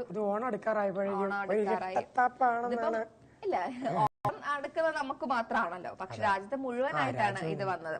അപ്പം പാചകവാതക സിലിണ്ടറിന്റെ വില കൂടുകയാണ്. വാണിജ്യ ആവശ്യങ്ങൾക്കുള്ള പാചകവാതക സിലിണ്ടറുകളുടെ വില 39 രൂപയാണ് കൂട്ടിയിട്ടുള്ളത്. അപ്പം അതെ അതെ, മറ്റു സിനിമയിലൊക്കെ പറയുന്ന ജീവിതത്തിന്റെ ഏറ്റവും കൂട്ടുപിടിക്കാനോട് അതെ 39 രൂപ എന്താണെന്ന് നമുക്ക് ചോദിക്കാം. പക്ഷെ 39 രൂപയാണ്. അതെ അതെ. അപ്പം അതൊരു കാര്യമാണ്. അപ്പൊ 19 കിലോഗ്രാം സിലിണ്ടറിന്റെ വില ഡൽഹിയിൽ 1691.50 രൂപയായി വർദ്ധിച്ചു. കൊച്ചിയിലെ പുതിയ വില എന്ന് പറയുന്നത് 1701 ആയിട്ടുണ്ട്. സാധാരണക്കാർ ജീവിക്കണ്ട എന്നാണ് പറഞ്ഞു വരുന്നതെന്ന് തോന്നുന്നു. അതേപോലെ തന്നെ അന്താരാഷ്ട്ര വിപണിയിൽ എണ്ണവില താഴേക്ക് വരുന്നുണ്ട്. അതെ. അപ്പം അത് ഒരു പ്രധാനപ്പെട്ട 2 വാർത്തകളാണ്. അപ്പൊ അതേപോലെ തന്നെ പിന്നെ വരുന്നത് മണിപ്പൂരിൽ വീണ്ടും വെടിവെപ്പ്. നമ്മൾ ഇന്നലെ പറഞ്ഞ പോലെ തന്നെ വീണ്ടും മണിപ്പൂരിൽ ശക്തമായിക്കൊണ്ടിരിക്കുകയാണ് പ്രശ്നങ്ങളെല്ലാം. 2 പേര് മരിച്ചു, 9 പേർക്ക് പരിക്ക്. മണിപ്പൂരിൽ ഈഫൽ സംയുക്ത സംഘത്തിന്റെ വെടിവെപ്പിൽ ബോംബാക്രമണത്തിലും സ്ത്രീകളടക്കം 2 പേർ മരിച്ചു, 9 പേർക്ക് പരിക്കേറ്റു. പ്രദേശവാസികളായ നന്ദാബുൾ സുർബൽ ദേവി 37 മരിച്ചത്. മറ്റേയാൾ തിരിച്ചറിഞ്ഞിട്ടില്ല. തീവ്രവാദികളുടെ ബോംബ് ഷില്ലോങ് ആക്രമണത്തിൽ ഒട്ടേറെ വീടുകൾക്ക് കേടുപാടുകൾ സംഭവിച്ചു. ഓരോ ദിവസം മണിപ്പൂരിലും പിന്നെ ഏതായിരുന്നു മിസോറാമോ, കുറെ 2-3 സംസ്ഥാനങ്ങളിലെ പ്രശ്നങ്ങളാണ്. അപ്പം മണിപ്പൂരിലെ വിഷയം എന്ന് പറയുന്നത് അന്ന് കുങ്കി വംശജർക്കെതിരെ നടന്ന അതിക്രമത്തില് മെയ്തിനെ സപ്പോർട്ട് ചെയ്യുന്ന ഒരു നിലപാടായിരുന്നു അവിടുത്തെ മുഖ്യമന്ത്രി എടുത്തെന്നുള്ള ശബ്ദങ്ങൾ പുറത്തു വന്നു. നമ്മൾ ഇന്നലെ പറഞ്ഞതുപോലെ തന്നെ അതെ, വളരെ ക്രൂരമായിട്ടുള്ള മനുഷ്യാവകാശ ലംഘനങ്ങളാണ് അവിടെ നടന്നത്. അപ്പൊ അതിൽ പ്രതിഷേധിക്കുന്ന ജനങ്ങൾക്ക് നേരെയാണ് ഇത്തരത്തിലുള്ള അക്രമങ്ങൾ ഉണ്ടാവുന്നത്. കാരണം ഡ്രോൺ ഉപയോഗിച്ചൊക്കെയാണ് ബോംബാക്രമണം. അത് എന്തോ നടക്കുന്നേ. അതെ. അപ്പൊ വീണ്ടും അക്രമം, 4 പേർക്കാണ് പരിക്കേറ്റത്. ഒരു സ്ത്രീ കൊല്ലപ്പെടുകയും ചെയ്തിട്ടുണ്ട്. അതായത് ഈ പ്രതിഷേധം നടക്കുന്ന ജനങ്ങൾക്കിടയിലേക്കാണ് ഇത്തരം കാര്യങ്ങൾ വന്ന് വീഴുന്നത് എന്നൊരു കാര്യം. ഓരോ ദിവസം അവിടെ പ്രശ്നങ്ങൾ കൂടിക്കൊണ്ടിരിക്കുകയാണ്. അതെ അതെ. അതിന്റെ ഇടയ്ക്ക് പാചകവാതകത്തിന്റെ വില കൊണ്ട് എന്താ ഈ പത്രം വായിക്കാൻ പറ്റുന്നില്ലല്ലോ. അപ്പം അതേപോലെ തന്നെ ബംഗാളിൽ പറഞ്ഞ പോലെ തന്നെ മണിപ്പൂരും ബംഗാളും ആ സംസ്ഥാനങ്ങളിൽ എപ്പോഴും പ്രശ്നങ്ങളാണ്. എപ്പോഴും പ്രശ്നം എന്ന് പറഞ്ഞാൽ ഈ ഒരു കാലഘട്ടത്തിൽ ബന്ധപ്പെട്ട്. അപ്പം ജനങ്ങൾ തെരുവിലിറങ്ങിയൊരു വിഷയമാണ്. ഭയങ്കരമായിട്ട് ജനങ്ങള് ഒന്നടക്കം പ്രതിഷേധം അർപ്പിച്ചിട്ടുള്ള ഒരു കാര്യമായിരുന്നു നമ്മുടെ കൊൽക്കത്തയിലെ ഡോക്ടറുടെ മരണവുമായി ബന്ധപ്പെട്ട കാര്യങ്ങൾ. അതിനെതിരെ പ്രതിഷേധം കനത്തുകൊണ്ടിരിക്കുമ്പോഴാണ് വീണ്ടും ലൈംഗിക അതിക്രമങ്ങൾ റിപ്പോർട്ട് ചെയ്യുന്നത്. അതിനെ തുടർന്ന് വീണ്ടും പ്രതിഷേധം കൂടുതൽ രൂക്ഷമാവുകയാണ്. അപ്പം ഉന്നതാധികാരികളൊന്നും അതിനെപ്പറ്റി ഒന്നും ചർച്ച ചെയ്യുന്ന പോലുമില്ല.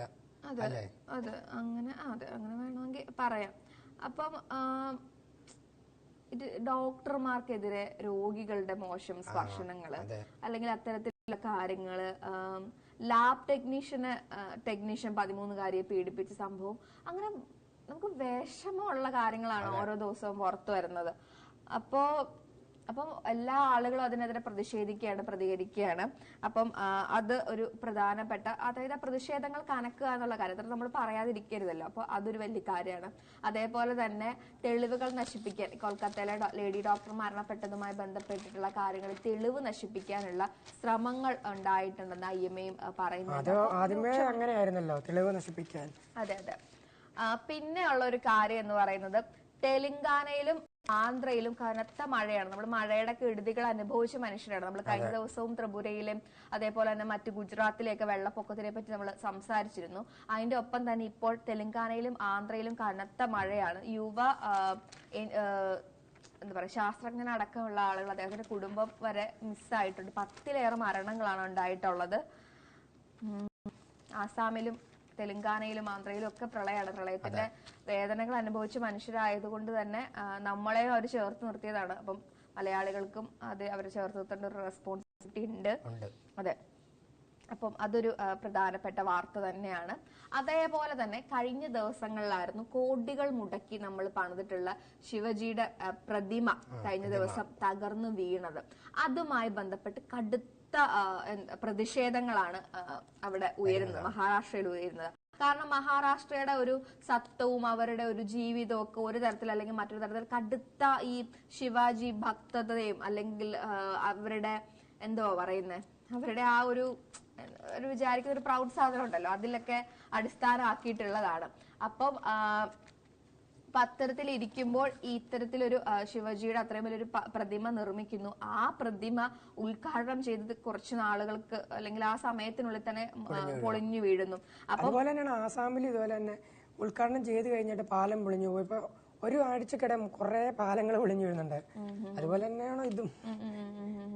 ഇതെന്താണ് സംഭവം? എനിക്ക് മനസ്സിലായില്ല. അപ്പം ഈ ശിവജി പ്രതിമ തകർന്നതിനെ തുടർന്ന് മഹാവികാസ് അഗാഡി സഖ്യം ഇദ്ദേഹത്തിനെതിരെ അല്ലെങ്കിൽ ഈ ഇവിടുത്തെ ഷിൻഡെ സർക്കാരിനെതിരെ പ്രതിഷേധവുമായിട്ട് വന്നിരിക്കുകയാണ്. അപ്പോൾ പറഞ്ഞിട്ടുള്ളത് ഉദ്ധവ് താക്കറെ, അതായത് ഈ മഹാരാഷ്ട്രയിലെ ഒരു പ്രധാനപ്പെട്ട പാർട്ടിയാണ്. അവര് ഭയങ്കര മറ്റേ ഒരു സൺ ഓഫ് സോയിൽ വാദം, അതായത് മണ്ണിന്റെ മക്കൾ വാദം ഒക്കെ പറഞ്ഞിട്ടുള്ള താക്കറയുടെ മകനാണ് ഉദ്ധവ് താക്കറെ. അപ്പം ശിവ് താക്കറെ എന്ന് തോന്നുന്നു, മിസ്റ്റേക്ക് ഉണ്ടെങ്കിൽ ക്ഷമിക്കാം. അപ്പൊ അവരത്രമാത്രം അവരുടെ സത്യത്തിനും ശിവജിക്കൊക്കെ ഇമ്പോർട്ടൻസ് കൊടുക്കുന്ന ആളാണ്. അപ്പൊ ആ പ്രതിമ തകർന്നതിൽ പ്രധാനമന്ത്രി പറഞ്ഞിട്ടുള്ള ക്ഷമ ഒരു അഹങ്കാരം കലർന്ന ക്ഷമയാണ് എന്നുള്ള രീതിയിൽ ഒരു വിമർശനമാണ് വരുന്നത്, ശിവസേനയുടെ ഭാഗത്തു നിന്ന് വരുന്നത്. അപ്പം ഇത്തരത്തിൽ ക്ഷമാപണം ചെയ്തിട്ട് എന്താണ് കാര്യം എന്നുള്ള രീതിയിലാണ് ഉദ്ധവ് താക്കറെ ചോദ്യങ്ങൾ ചോദിക്കുന്നത്. അപ്പൊ അതുകൊണ്ട് ശിവാജിയുടെ പ്രതിമ തകർന്നതുമായി ബന്ധപ്പെട്ട് കനത്ത പ്രതിഷേധമാണെന്നുള്ള വാർത്തകൾ പുറത്തു വരുന്നുണ്ട്. ഓണക്കാലത്ത് നെഹ്റു ട്രോഫി നടത്താൻ പരിഗണനയിൽ മന്ത്രി VN വാസവൻ. ഏതായാലും ഒരു നല്ലൊരു കാര്യം, കാരണം ഒരുപാട് പേര് കാത്തിരിക്കുന്നുണ്ട് ഇതിനു വേണ്ടി. ഈ വെള്ളംകളി, ഓണങ്ങള്, പിന്നെ പുലികളി, അതിനുവേണ്ടി കുറെ പേര് കാത്തിരിക്കുന്നുണ്ട്. ചേച്ചിയും കാത്തിരിക്കുന്നില്ല? ഞാൻ പൊതുവെ എനിക്ക് സെലിബ്രേഷൻസ് ഇങ്ങനത്തെ സെലിബ്രേഷൻസ് ഇഷ്ടമല്ല. ചുരുക്കം അല്ല, കല്യാണം അങ്ങനെയല്ല ഞാൻ പറഞ്ഞത്. അതായത് പുലികളി കണ്ടിട്ടില്ലാത്തോണ്ടായിരിക്കും. പുലികളിയൊക്കെ കാണണ്ട ചേച്ചി, എന്തൊരു വേറെ കണ്ടിട്ടുണ്ടോ? പിന്നെ പുലികളിയൊക്കെ കാണാൻ. അതാ നീ ശരിക്കും തൃശ്ശൂരൊക്കെ പോയി കണ്ടിട്ടുണ്ടോ? തൃശ്ശൂരൊന്നും പോയി കണ്ടിട്ടില്ല. അതാ ഞാൻ പറഞ്ഞത്. അത് മറ്റേ വയറ്റിലൊക്കെ പെയിന്റ് കണ്ടിട്ടുണ്ടോ? ഇഷ്ടപ്പെട്ട് കണ്ടിട്ടുണ്ട് ഞാൻ. കണ്ടിട്ടില്ല ചേച്ചി. അല്ല, കാണാൻ പറ്റാതെ നമ്മള് കണ്ടേക്കുന്ന ഉടുപ്പൊക്കെ ഇട്ടിട്ടുള്ളതൊക്കെ അല്ലേ വെള്ളംകളി. അല്ല, എനിക്കറിയില്ല, സ്പോർട്സ് ഇഷ്ടമുള്ളവർക്കായിരിക്കും കൂടുതൽ ഇഷ്ടം, കാണാത്തോണ്ടായിരിക്കും. അപ്പോ അതുമായി ബന്ധപ്പെട്ട് വേറൊരു കാര്യം എന്ന് പറഞ്ഞിട്ടുണ്ടെങ്കിൽ, ഈ AIPയുടെ ഒരു കൗൺസിലറിനെ കുറച്ച് നാളായിട്ട് കാണുന്നുണ്ടായിരുന്നില്ല. അതായത് കുറെ നാളല്ല, കുറച്ച് ദിവസങ്ങളായിട്ട് അല്ലെങ്കിൽ കുറച്ച് സമയം കാണാതിരുന്നിട്ടുണ്ടായിരുന്നു. അപ്പം അതിലൊരു കാര്യം എന്ന് പറയുന്നത്, ഇദ്ദേഹത്തെ BJPയുടെ നേതാക്കൾ കാറിൽ തട്ടിക്കൊണ്ടുപോയി എന്നാണ് പറയുന്നത്. അതെ, അതേപോലെ തന്നെ അവിടെ വെച്ച് ഭീഷണിപ്പെടുത്തിയതായിട്ടും അദ്ദേഹം പറയുന്നുണ്ട്. അപ്പം ഇവരുടെ BJPയുടെ ഭീഷണിക്ക് വഴങ്ങാത്തത് കൊണ്ടാണ് ഇത്തരത്തിലൊരു നീക്കം ഉണ്ടായത് എന്നാണ് ഇദ്ദേഹം പറയുന്നത്. അപ്പോ എന്തൊക്കെയാണോ നടക്കുന്നത്? അത് ലീഡിംഗ് പാർട്ടിക്കെതിരെയുള്ള ഒരു അക്യൂസിഷൻ ആണ് ഇത് വന്നിരിക്കുന്നത്. ന്യൂഡൽഹിയിലാണ് AIPയുടെ കൗൺസിലറെ BJP തട്ടിക്കൊണ്ടുപോവുക എന്നൊക്കെ പറയുന്നത്. മറ്റേ സിനിമയിലൊക്കെ കണ്ടിട്ടുണ്ട് ഇങ്ങനത്തെ കാര്യങ്ങളൊക്കെ. ഇതൊക്കെ റിയൽ ലൈഫിൽ നമ്മുടെ അടുത്തിൽ ഇങ്ങനെ വന്ന് നിൽക്കുകയാണ്. അതേപോലെ തന്നെ ഹൈദരാബാദില് BJP നേതാവിന്റെ ഒരു അനധികൃത നിർമ്മാണം പൊളിച്ച് മാറ്റിയിട്ടുണ്ട്. സ്വാഗതാർഹം. അപ്പം അത് ഒരു കാര്യമാണ്. അതേപോലെ തന്നെ ബീഹാറിലൊരു പൊതുപരിപാടിക്കെതിരെ കേന്ദ്രമന്ത്രി ഗിരിരാജ് സിംഗിനെതിരെ കയ്യേറ്റ ശ്രമത്തിനെ തുടർന്ന് ഒരു യുവാവ് അറസ്റ്റിലായിട്ടുണ്ട്. മുഖത്തടിക്കാൻ ശ്രമം. അതെ അതെ അതെ അതെ. എന്തൊക്കെയല്ലേ ഒരു ദിവസം. അതെ അതെ. അതിന്റെ കാരണം എന്ന് പറയുന്നത് പൗരന്മാർ അവരുടെ പരാതികൾ പറയാവുന്ന ഒരു പരിപാടി ഉണ്ടായിരുന്നു, ഒരു പൊതുസമ്പർക്ക പരിപാടി. പണ്ട് നമ്മുടെ ഉമ്മൻചാണ്ടിയും കുറച്ച് നാളുകൾക്ക് മുമ്പൊക്കെ നമ്മുടെ മുഖ്യമന്ത്രിയൊക്കെ നടത്തിയ പോലത്തെ ഒരു പരിപാടി ഉണ്ടായിരുന്നു. ഒരു പൊതുസമ്പർക്ക പരിപാടിയിൽ പരാതി ബോധിപ്പിക്കാനെത്തിയ യുവാവിന്റെ അടുത്ത് ഞാൻ നിങ്ങളുടെ MP അല്ല എന്ന് പറഞ്ഞ് അകറ്റി നിർത്തി. അപ്പം എന്തായി, യുവാവ് സീനാക്കിയതാണെന്നാണ് പത്രങ്ങൾ റിപ്പോർട്ട് ചെയ്യുന്നത്. ഒരു തരത്തിൽ പറഞ്ഞിട്ടുണ്ടെങ്കിൽ നമുക്ക് വേണമെങ്കിൽ ഇങ്ങനെ പറയാം, അനുഭവിച്ച് മടുത്തല്ലോ ആളുകള്. അപ്പം ഫ്രസ്ട്രേഷൻ കൊണ്ട് ചെയ്യുന്നതാണോ എന്നൊക്കെ ആർക്കറിയാം. കാരണം അതുപോലാണ് ഇപ്പം മിഡിൽ ക്ലാസിന്റെ ഒക്കെ ഒരു ലൈഫ്. പിന്നെ ക്രൈസിസിലൂടെ ശമ്പളം കുറവുണ്ടാവുന്നു, അല്ലെങ്കിൽ ബുദ്ധിമുട്ടുകൾ ഉണ്ടാവുന്നു, അത് വേണ്ട രീതിയിൽ ചർച്ച ചെയ്യപ്പെടുന്നില്ല. അപ്പം അതെല്ലാം ഒരു കാര്യമാണ്. അപ്പൊ അതൊരു പ്രധാനപ്പെട്ട ഒരു കാര്യമാണ്. അതേപോലെ തന്നെ ഈ ഫ്രഞ്ച് പ്രസിഡന്റ് ആയിട്ടുള്ള ഇമാനുവൽ മക്രോണിനെതിരെ ഒരു ഇംപീച്ച്മെന്റ് നീക്കവുമായിട്ടാണ് ഇടത് സഖ്യം വരുന്നത്. അദ്ദേഹത്തിന്റെ എൻസെമ്പിൾ പാർട്ടിയുടെ മോശം പ്രകടനത്തെ തുടർന്ന് അദ്ദേഹത്തെ ഇംപീച്ച് ചെയ്യാനുള്ള നീക്കമാണ് നടക്കുന്നത്. അതിനെ തടുക്കാൻ അദ്ദേഹവും ശ്രമിക്കുന്നുണ്ട് എന്നാണ് പത്രങ്ങൾ റിപ്പോർട്ട് ചെയ്യുന്നത്. അതോടൊപ്പം തന്നെ വേറൊരു കാര്യം, ഇസ്രയേലിന്റെ ബന്ദികളായിട്ടുണ്ടായിരുന്ന ഹമാസ് ബന്ദികളാക്കിയിട്ടുള്ള ഇസ്രയേലുകാരെ രക്ഷിക്കുക എന്ന് പറഞ്ഞിട്ടുണ്ടായിരുന്ന 6 പേരുടെ മൃതദേഹം കണ്ടെടുക്കേണ്ട ഒരു അവസ്ഥ വന്നിട്ടുണ്ട്. അതില് പ്രധാനമായിട്ടും അമേരിക്കൻ ഇസ്രയേൽ പൗരന്മാരായിട്ടുള്ള ആളുകളും ഒക്കെയാണ് ഉണ്ടായിരുന്നത്. അപ്പം അത് വേണ്ട രീതിയിൽ ഡീൽ ചെയ്യാൻ പറ്റാത്തത് നെതന്യാഹുവിന്റെ ഒരു പ്രശ്നമാണ് എന്നുള്ള രീതിയിൽ കനത്ത പ്രതിഷേധങ്ങളാണ് അദ്ദേഹത്തിനെതിരെ നടക്കുന്നത്. അപ്പം അതൊരു പ്രധാനപ്പെട്ട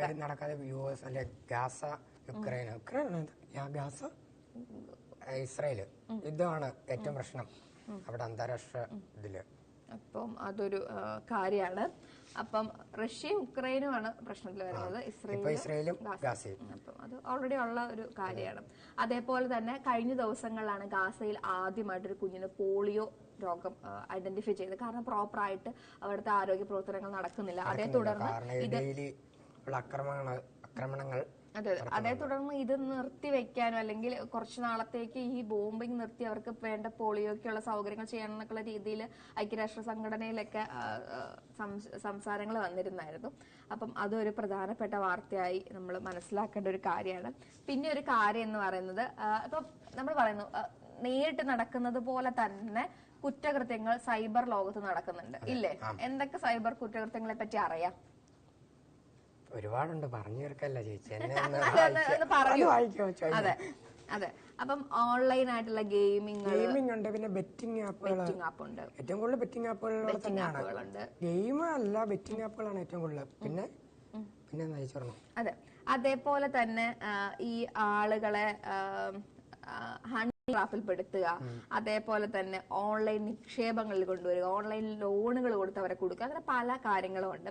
അപ്പോൾ ഫിലിപ്പൈനിൽ ഇത്തരത്തിലുള്ള സൈബർ കുറ്റകൃത്യങ്ങൾ ചെയ്ത 160 പേരെ അറസ്റ്റ് ചെയ്തിട്ടുണ്ട്. അതൊരു ഇതാണ്. അപ്പം ഓൺലൈനിലുള്ള നിയമവിരുദ്ധമായ ചൂതാട്ടങ്ങൾക്കൊക്കെ പങ്കെടുക്കുന്നവരും അതുമായി ബന്ധപ്പെട്ട് പോകുന്നവരും ഒക്കെ ശ്രദ്ധിക്കുക. ഓക്കെ. അപ്പം സ്പോർട്സിലോട്ട് വന്നാൽ എന്തൊക്കെയാണ് സ്പോർട്സിലെ പ്രധാന വാർത്തകൾ? കേരള ഫുട്ബോൾ ലീഗും കേരള ക്രിക്കറ്റ് ലീഗും തുടങ്ങാനിരിക്കുകയാണ്. അത് തന്നെയാണ് പ്രധാന കാരണം. FC ടീമിനെ സൂപ്പർ ലീഗ് കേരളക്ക് കാലിക്കറ്റ് FC ടീമിനെ പ്രഖ്യാപിച്ചു. അതൊരുപാട് പുതുമുഖങ്ങളുണ്ട്. പിന്നെ നമ്മള് ISL കളിച്ച ഒരുപാട് പ്ലേയേഴ്സ് ഒക്കെ ഉണ്ട്. പിന്നെ പ്രധാനപ്പെട്ട വാർത്ത എന്ന് പറഞ്ഞു കഴിഞ്ഞാൽ സ്പാനിഷ് ലീഗ് ഫുട്ബോളിൽ 7 അടിച്ച് ബാഴ്സലോണ, ഞങ്ങളുടെ പഴയ ബാഴ്സലോണ ഞങ്ങൾക്ക് തിരിച്ചു കിട്ടി. ഹാൻസി ഫ്ലിക്കിന്റെ പുതിയൊരു പരിശീലകന്റെ കീഴിൽ ബാഴ്സലോണക്ക് 4 കളിയിൽ 4 ജയം. അതായത് 7 അടിച്ച് ബാഴ്സലോണ. റാഫീഞ്ഞ, ബ്രസീലിയൻ സൂപ്പർ താരം റാഫീഞ്ഞയുടെ ഹാട്രിക്കിലും പിന്നെ ലെവൻഡോസ്കി, ഒലാമോ ഇവരുടെ ഗോളിലൂടെയാണ് ബാഴ്സ 7 അടിച്ചത്. പിന്നെ വരുന്നത് വന്നു കഴിഞ്ഞാൽ എവിടെ പിന്നെ എന്തൊക്കെയാണ് പ്രധാനപ്പെട്ട വാർത്തകൾ? പിന്നെ Harry Kane Thierry Henry Michael ഓവന്റെ റെക്കോർഡ് ഇനി മറികടക്കാൻ എർലിംഗ് ഹാലൻഡിന് ഒരു ഹാട്രിക്കും കൂടെ മതി. കാരണം കുറഞ്ഞ കളിയിൽ ഏറ്റവും കൂടുതൽ ഹാട്രിക് അടിക്കുന്ന താരമാകാൻ പോവാണ് എർലിംഗ് ഹാലൻഡ്. 69 മത്സരങ്ങളിൽ 8 ഹാട്രിക് ഇപ്പൊ തന്നെ അടിച്ചു കഴിഞ്ഞിട്ടുണ്ട്. സർജിയോ അക്കർ 275 കളിയിൽ 12 ഹാട്രിക് അടിച്ചുള്ളൂ. കാരണം എർലിംഗ് ഹാലൻഡ് കുറഞ്ഞ കളി 69 കളിയിൽ 8 ഹാട്രിക് അടിച്ചു. ഇത്രയും കുറഞ്ഞ കളിയിൽ 8 ഹാട്രിക് അടിക്കുന്ന ഭയങ്കര ഇതാണ്. അപ്പൊ ആ റെക്കോർഡ് മറികടക്കാൻ ഇനി കുറച്ച് നാളും കൂടെ മതി. പിന്നെ ഒടുവിൽ ലിവർകൂസന് തോൽവി. കാരണം ബുണ്ടസ് ലീഗില് കഴിഞ്ഞ ലീഗില് ഒരു കളി പോലും തോക്കാതെ കപ്പടിച്ച ഒരേ ടീമാണ്. പക്ഷെ ഇത്തവണത്തെ ലീഗില് കളി തോറ്റു. ആദ്യം 2ാമത്തെ കളി തന്നെ തോറ്റുപോയി. അതേതൊരു ഇത് തന്നെയാണ്. കാരണം 2 ഗോള് അടിച്ചു കഴിഞ്ഞിട്ടാണ് സെക്കൻഡ് ഹാഫിൽ എതിർ ടീം 3 ഗോൾ അടിച്ചത്. പിന്നെ ഇത്രയൊക്കെ ഉള്ളു സ്പോർട്സിൽ വരാനാണ് കുറച്ചേ ഉള്ളു. കാരണം നമ്മുടെ സമയപരിധി തീരാറായി. അതെ അതെ. അപ്പൊ പിന്നെ പ്രധാനപ്പെട്ട വാർത്തകളായിട്ട് പറയുന്നത് പാലക്കാട് റെയിൽവേ ഡിവിഷൻ വെട്ടിമുറിക്കുന്നു, അതിന്റെ പിറകിൽ BJPയുടെ അജണ്ടയാണെന്ന് തുടങ്ങിയ കാര്യങ്ങൾ നമ്മുടെ ജനയുഗം റിപ്പോർട്ട് ചെയ്യുന്നുണ്ട്. അതേപോലെ തന്നെ 8 വർഷത്തിനിടയിൽ കടലിൽ പൊലിഞ്ഞു പോയിട്ടുള്ളത് 343 മത്സ്യത്തൊഴിലാളികളുടെ ജീവനാണ് എന്നൊരു വാർത്തയുണ്ട്. അപ്പൊ അതേപോലെ തന്നെ ഈ മത്സ്യത്തൊഴിലാളികളുടെ വിയോഗത്തില് അവരുടെ കുടുംബാംഗങ്ങളുടെ കണ്ണീരടങ്ങിയിട്ടില്ല എന്ന് തുടങ്ങിയ കാര്യങ്ങളെല്ലാം നമ്മുടെ ജനയുഗം റിപ്പോർട്ട് ചെയ്യുന്നു. നമ്മൾ എൻഡിലോട്ട് വരികയാണ് പതിയെ. അതെ അതെ. അപ്പം പറയുന്നത് നമ്മൾ ഈ കഴിഞ്ഞ ഒന്ന് ഓർത്തു നോക്കൂ, കഴിഞ്ഞ ദിവസങ്ങളിൽ ഉണ്ടായിട്ടുള്ള അല്ലെങ്കിൽ കഴിഞ്ഞ മാസങ്ങളിലൊക്കെ ഏറ്റവും ചൂടേറിയ മാസങ്ങളിലൂടെയാണ് നമ്മൾ കടന്നുപോയത്. കഴിഞ്ഞ ഓഗസ്റ്റ് ഒക്കെ, കഴിഞ്ഞ ജൂൺ അല്ല ഏപ്രിൽ മെയ്നൊക്കെ നമ്മൾ ഉരുകി ജീവിച്ചൊരു സമയമാണ്. അപ്പോ അത്തരത്തില് നമ്മൾ ഉരുകി ജീവിച്ച ഒരു സമയമായിരുന്നു. പക്ഷെ ഓഗസ്റ്റ് മാസത്തില് ഈ ഏറ്റവും ചൂടേറിയ ഓഗസ്റ്റ് മാസം കൂടിയായിരുന്നു ഈ കഴിഞ്ഞു പോയതെന്നാണ് റിപ്പോർട്ടുകൾ വരുന്നത്. കാലാവസ്ഥ വകുപ്പാണ് പറഞ്ഞത്. കഴിഞ്ഞ മാസത്തെ ശരാശരി താപനില ചരിത്രത്തിലെ തന്നെ ഏറ്റവും ഉയർന്ന നിലയായ 24.26 ആയിരുന്നു. ഓഗസ്റ്റിലൊക്കെ നല്ല മഴ പെയ്യേണ്ട സമയമാണ്. അതെ അതെ, മഴ പെയ്യുന്നുണ്ട്, ചൂട് കയറുന്നുണ്ട്. അപ്പം കാലാവസ്ഥ പ്രശ്നങ്ങളുണ്ട്. അതെ അതെ അതെ. അതേപോലെ തന്നെ മാനസികാരോഗ്യം, അതായത് ഒരു കാലത്ത് ആളുകളുടെ മാനസികാരോഗ്യത്തിനെ പറ്റി ഒരു രീതിയിലും കൺസേൺ അല്ലാത്തിരുന്ന ഒരു സമൂഹമായിരുന്നു നമുക്കുണ്ടായിരുന്നത്. പോകെ കാലത്തിന്റെ കുത്തൊഴുക്കിലും അല്ലെങ്കിൽ മാറ്റങ്ങളുടെ ഒക്കെ ഒരു ഇതുണ്ടാവുന്നതോട് കൂടിയിട്ട് ഇത്തരത്തിലുള്ള മാറ്റങ്ങളുണ്ട്. അപ്പം ആളുകളുടെ മാനസിക ആരോഗ്യത്തിനെ കൂടി ശ്രദ്ധിക്കുക എന്നുള്ള രീതിയിൽ അവർക്ക് മനസ്സിന്റെ ഈ ഒരു കരുതൽ നമ്മൾ പറഞ്ഞല്ലേ, കഴിഞ്ഞ ദിവസങ്ങളിൽ തന്നെ പറഞ്ഞു, ഒരുപാട് ആത്മഹത്യകൾ കൂടുന്നു അല്ലെങ്കിൽ മാനസികാരോഗ്യ പ്രശ്നങ്ങൾ കൂടുന്നു എന്നൊരു വാർത്ത നമ്മൾ കേട്ടിരുന്നു. അപ്പോൾ ഇതിലൂടെ ഒരു സർക്കാരിന്റെ ഒരു പദ്ധതി, ആശ്വാസം എന്നൊരു പദ്ധതിയിലൂടെ 21,100 ആളുകൾ വിഷാദരോഗികളുണ്ടെന്നാണ് പറഞ്ഞത്. കണക്കിൽപ്പെടാത്ത ഇനിയും ഒത്തിരി ആളുകൾ ഉണ്ടായിരിക്കാം. അവർക്ക് ഒരു സമ്പൂർണ്ണ മാനസികാരോഗ്യ പദ്ധതി വഴി ചികിത്സ ലഭ്യമാക്കാൻ പോവുകയാണ് എന്നുള്ളൊരു കാര്യം വരുന്നുണ്ട്. അപ്പം സർക്കാർ കൂടെയുണ്ട്. മാനസികാരോഗ്യ പ്രശ്നങ്ങൾ വേണ്ട രീതിയിൽ കാണുക എന്നുള്ളൊരു കാര്യം കൂടിയാണ് അതുമായി ബന്ധപ്പെട്ട് വരുന്നത്. അപ്പം അതും ഒരു പ്രധാനപ്പെട്ട വാർത്തയാണ്. നമ്മുടെ സമയം അതിക്രമിക്കാറായിരിക്കുന്നു. അതെ അതെ അതെ അതെ. അപ്പം ഇന്നത്തെ പ്രധാനപ്പെട്ട വാർത്തകൾ എന്തൊക്കെയായിരുന്നു? ഇന്നത്തെ പ്രധാനപ്പെട്ട വാർത്ത നോക്കട്ടെ. അപ്പൊ നമ്മളൊന്ന് റീവൈൻഡ് ചെയ്യുകയാണെങ്കിൽ ഇന്നത്തെ KSRTC ഫസ്റ്റ് എല്ലാ പേജിലും KSRTCയെ പറ്റിയല്ല മാതൃഭൂമിയിൽ കൊടുത്തേക്കുന്ന KSRTC 5,940 കോടി കിട്ടിയിട്ടും ബസ് വാങ്ങിയത് 139 കോടിക്ക്, പൊളിച്ചത് 1047, വാങ്ങിയത് 434. അപ്പൊ KSRTCയെ പറ്റിയുള്ള ഒരു വളരെ പ്രധാനപ്പെട്ട ഒരു വാർത്തയെ റിപ്പോർട്ടുകൾ ചെയ്തിരുന്നു. അതേപോലെ തന്നെ PV അൻവറിന്റെ ADGP അജിത് കുമാറിനെതിരായിട്ടുള്ള വിമർശനം എന്ന് പറയുന്നത് ഞെട്ടിക്കുന്ന വെളിപ്പെടുത്തലാണ് അദ്ദേഹം നടത്തിയിരിക്കുന്നത്. അതെ, ആഭ്യന്തര മന്ത്രാലയത്തിനെതിരെയും ഒരു രീതിയിൽ അല്ലെങ്കിൽ മറ്റൊരു രീതിയിൽ പൊള്ളിയമ്പെന്ന് വേണമെങ്കിൽ പറയാം, അല്ലെങ്കിൽ അത് അവർ കൊള്ളേണ്ടത് തന്നെയാണ്. കാരണം സ്വന്തം കാലിന്റെ അടിയിൽ ഇത്രയും പ്രശ്നങ്ങൾ നടന്നിട്ട് ശ്രദ്ധിക്കുന്നില്ല എന്നുള്ള രീതിയാണ് ഇത് വ്യാഖ്യാനത്തിൽ വരിക. അപ്പൊ അതൊരു പ്രധാനപ്പെട്ട വാർത്തയാണ്. അതേപോലെ മമ്മൂട്ടിയുടെ പവർ ഗ്രൂപ്പിൽ മമ്മൂട്ടി എന്ന് പറയുന്നത് പവർ ഗ്രൂപ്പ് ഇല്ല എന്നുള്ള മമ്മൂട്ടിയുടെ ഒരു 2 ആഴ്ചത്തെ മമ്മൂട്ടിയുടെ ഒരു സ്റ്റേറ്റ്മെന്റ് ആണ് വന്നത്. അതെ അതെ അതെ. അതേപോലെ തന്നെ കോൺഗ്രസിലെ കഴിഞ്ഞ ദിവസം പവർ ഗ്രൂപ്പ് ഉണ്ട് എന്നുള്ള രീതിയിൽ പ്രതികരിച്ചിരുന്ന സിനി എന്ന മാഡത്തിന് അവരെയും കഴിഞ്ഞ ദിവസങ്ങളിൽ ഇന്നലെ തന്നെ പുറത്താക്കിയിട്ടുണ്ട്. അപ്പൊ അതൊരു പ്രധാനപ്പെട്ട വാർത്തയാണ്. പിന്നെ കുറെ ഉണ്ട്. പിന്നെ മണിപ്പൂരിലും ബംഗാളിലും അക്രമങ്ങൾ ഇപ്പോഴും നടക്കും. അതെ അതെ. മണിപ്പൂരില് ഒരു തരത്തിൽ പറഞ്ഞിട്ടുണ്ടെങ്കിൽ ഒന്ന് ആലോചിച്ച് ബോംബാക്രമണവും വെടിവെപ്പുമാണ് നടക്കുന്നത്. ഹൈടെക് ആക്കിയൊക്കെയാണ് അവന്മാര് സംഭവം ചെയ്യുന്നത്. അത് പറയുന്ന വെച്ചിട്ടുണ്ടെങ്കിൽ പ്രതിഷേധിക്കുന്ന ജനങ്ങൾക്ക് വരെ ബോംബൊക്കെ എറിയാന്നൊക്കെ പറഞ്ഞിട്ടുണ്ട്. ഈ വേറെ ആളുകള് കടന്നു കയറി ആക്രമിക്കുന്നവർ. അപ്പൊ ആ കടന്നു കയറി ആക്രമിക്കുന്നത് ആരാണ്? അപ്പൊ അവരെ പിടിച്ചെടുത്താൽ പോലീസുകാർക്ക് വരെ പരിക്കേൽക്കുന്നുണ്ട്. അപ്പം അതൊരു കാര്യമാണ്. അതേപോലെ തന്നെ പീഡന പരാതിയിൽ മുകേഷിനെ ചോദ്യം ചെയ്യുന്നതിന് വേണ്ടിയിട്ട് ആളെ ഇതാക്കാന്ന് പറഞ്ഞു. അതേപോലെ തന്നെ ഗാസയിൽ ബന്ദികളാക്കിയിട്ടുണ്ടായിരുന്ന 6 പേരെ കൊല്ലപ്പെട്ട നിലയിൽ കണ്ടെത്തുക. അതേ തുടർന്ന് നെതന്യാഹുവിനെതിരെ ഒരു വിമർശനങ്ങൾ ഉയരുന്നുണ്ട്. പിന്നെ തുറന്ന് പറയാനുള്ളതെല്ലാം തുറന്നെഴുതാൻ ഇ പി ജയരാജൻ ഉണ്ട്. അദ്ദേഹം ഇനി എന്തെങ്കിലും ഉണ്ടെങ്കിൽ ബുക്ക് വായിച്ച് നമുക്ക് കാര്യങ്ങൾ മനസ്സിലാക്കാന്നാണ് അദ്ദേഹം പറയുന്നത്. അതേപോലെ തന്നെ കനവെന്ന് പറയുന്ന ബദൽ വിദ്യാഭ്യാസ രീതി ആദിവാസി സമൂഹത്തിലെ കുഞ്ഞുങ്ങൾക്കും ബാക്കിയുള്ളവർക്കും ഒക്കെ വേണ്ടി ഇൻട്രൊഡ്യൂസ് ചെയ്തിട്ടുള്ള കനവിന്റെ എല്ലാം ആയിരുന്നിട്ടുള്ള ബേബി സാറ് മരിച്ചുപോയി. അത് ഒരു വിഷമായിട്ടും വേദനയായിട്ടും അദ്ദേഹത്തെ സ്നേഹിക്കുന്നവർക്കും ബാക്കിയുള്ളവർക്കും അത് അങ്ങനെ തന്നെ നിലനിൽക്കുകയാണ്. പിന്നെ നെഹ്റു ട്രോഫി ഓണക്കാലത്ത് നടത്തുമെന്ന് മന്ത്രി വി എൻ വാസവൻ പറഞ്ഞു. പിന്നെ സ്പോർട്സിലോട്ട് വരുവാണെങ്കിൽ കേരള ലീഗ് തുടങ്ങാൻ ഇരിക്കുകയാണ്. ഇതൊക്കെ തന്നെയാണുള്ളത്. അതേപോലെ തന്നെ സ്പോർട്സിലെ കാര്യങ്ങൾ പറഞ്ഞു. ചക്കക്കൊമ്പനുമായി ഏറ്റുമുട്ടി മുറിവാലൻ കൊമ്പൻ ചെരിഞ്ഞു. അതും നമ്മുടെ പ്രധാനപ്പെട്ട വാർത്തകളിലൊന്നായിരുന്നു. ഏറ്റവും പ്രധാനപ്പെട്ട വാർത്ത പല പത്രങ്ങളും റിപ്പോർട്ട് ചെയ്യാത്തത് ജനയുഗം റിപ്പോർട്ട് ചെയ്തിട്ടത് പാചകവാതക വില കൂട്ടി എന്നുള്ള ഒരു കാര്യമാണ്. അപ്പൊ അതുമായി ബന്ധപ്പെട്ട വളരെ വിശദമായിട്ടുള്ള ആർട്ടിക്കിളല്ല ഒരു പത്രവാർത്ത തന്നെ ജനയുഗം റിപ്പോർട്ട് ചെയ്യുന്നുണ്ട്. അപ്പൊ ഇതൊക്കെയാണ് സെപ്റ്റംബർ 2-ാം തീയതി തിങ്കളാഴ്ച എല്ലാ പിള്ളേരൊക്കെ സ്കൂളിൽ പോയി തുടങ്ങിയാണ്. അതെ. അപ്പം എല്ലാവർക്കും നല്ലൊരു തിങ്കളാഴ്ചയും ഒരു വാരവും ഒക്കെ നേരുകയാണ്. പ്രധാനപ്പെട്ട വാർത്ത ഇപ്പം എന്തെങ്കിലുമൊക്കെ പറഞ്ഞതിൽ തെറ്റുകളൊക്കെ ഉണ്ടെങ്കിൽ ക്ഷമിക്കുക.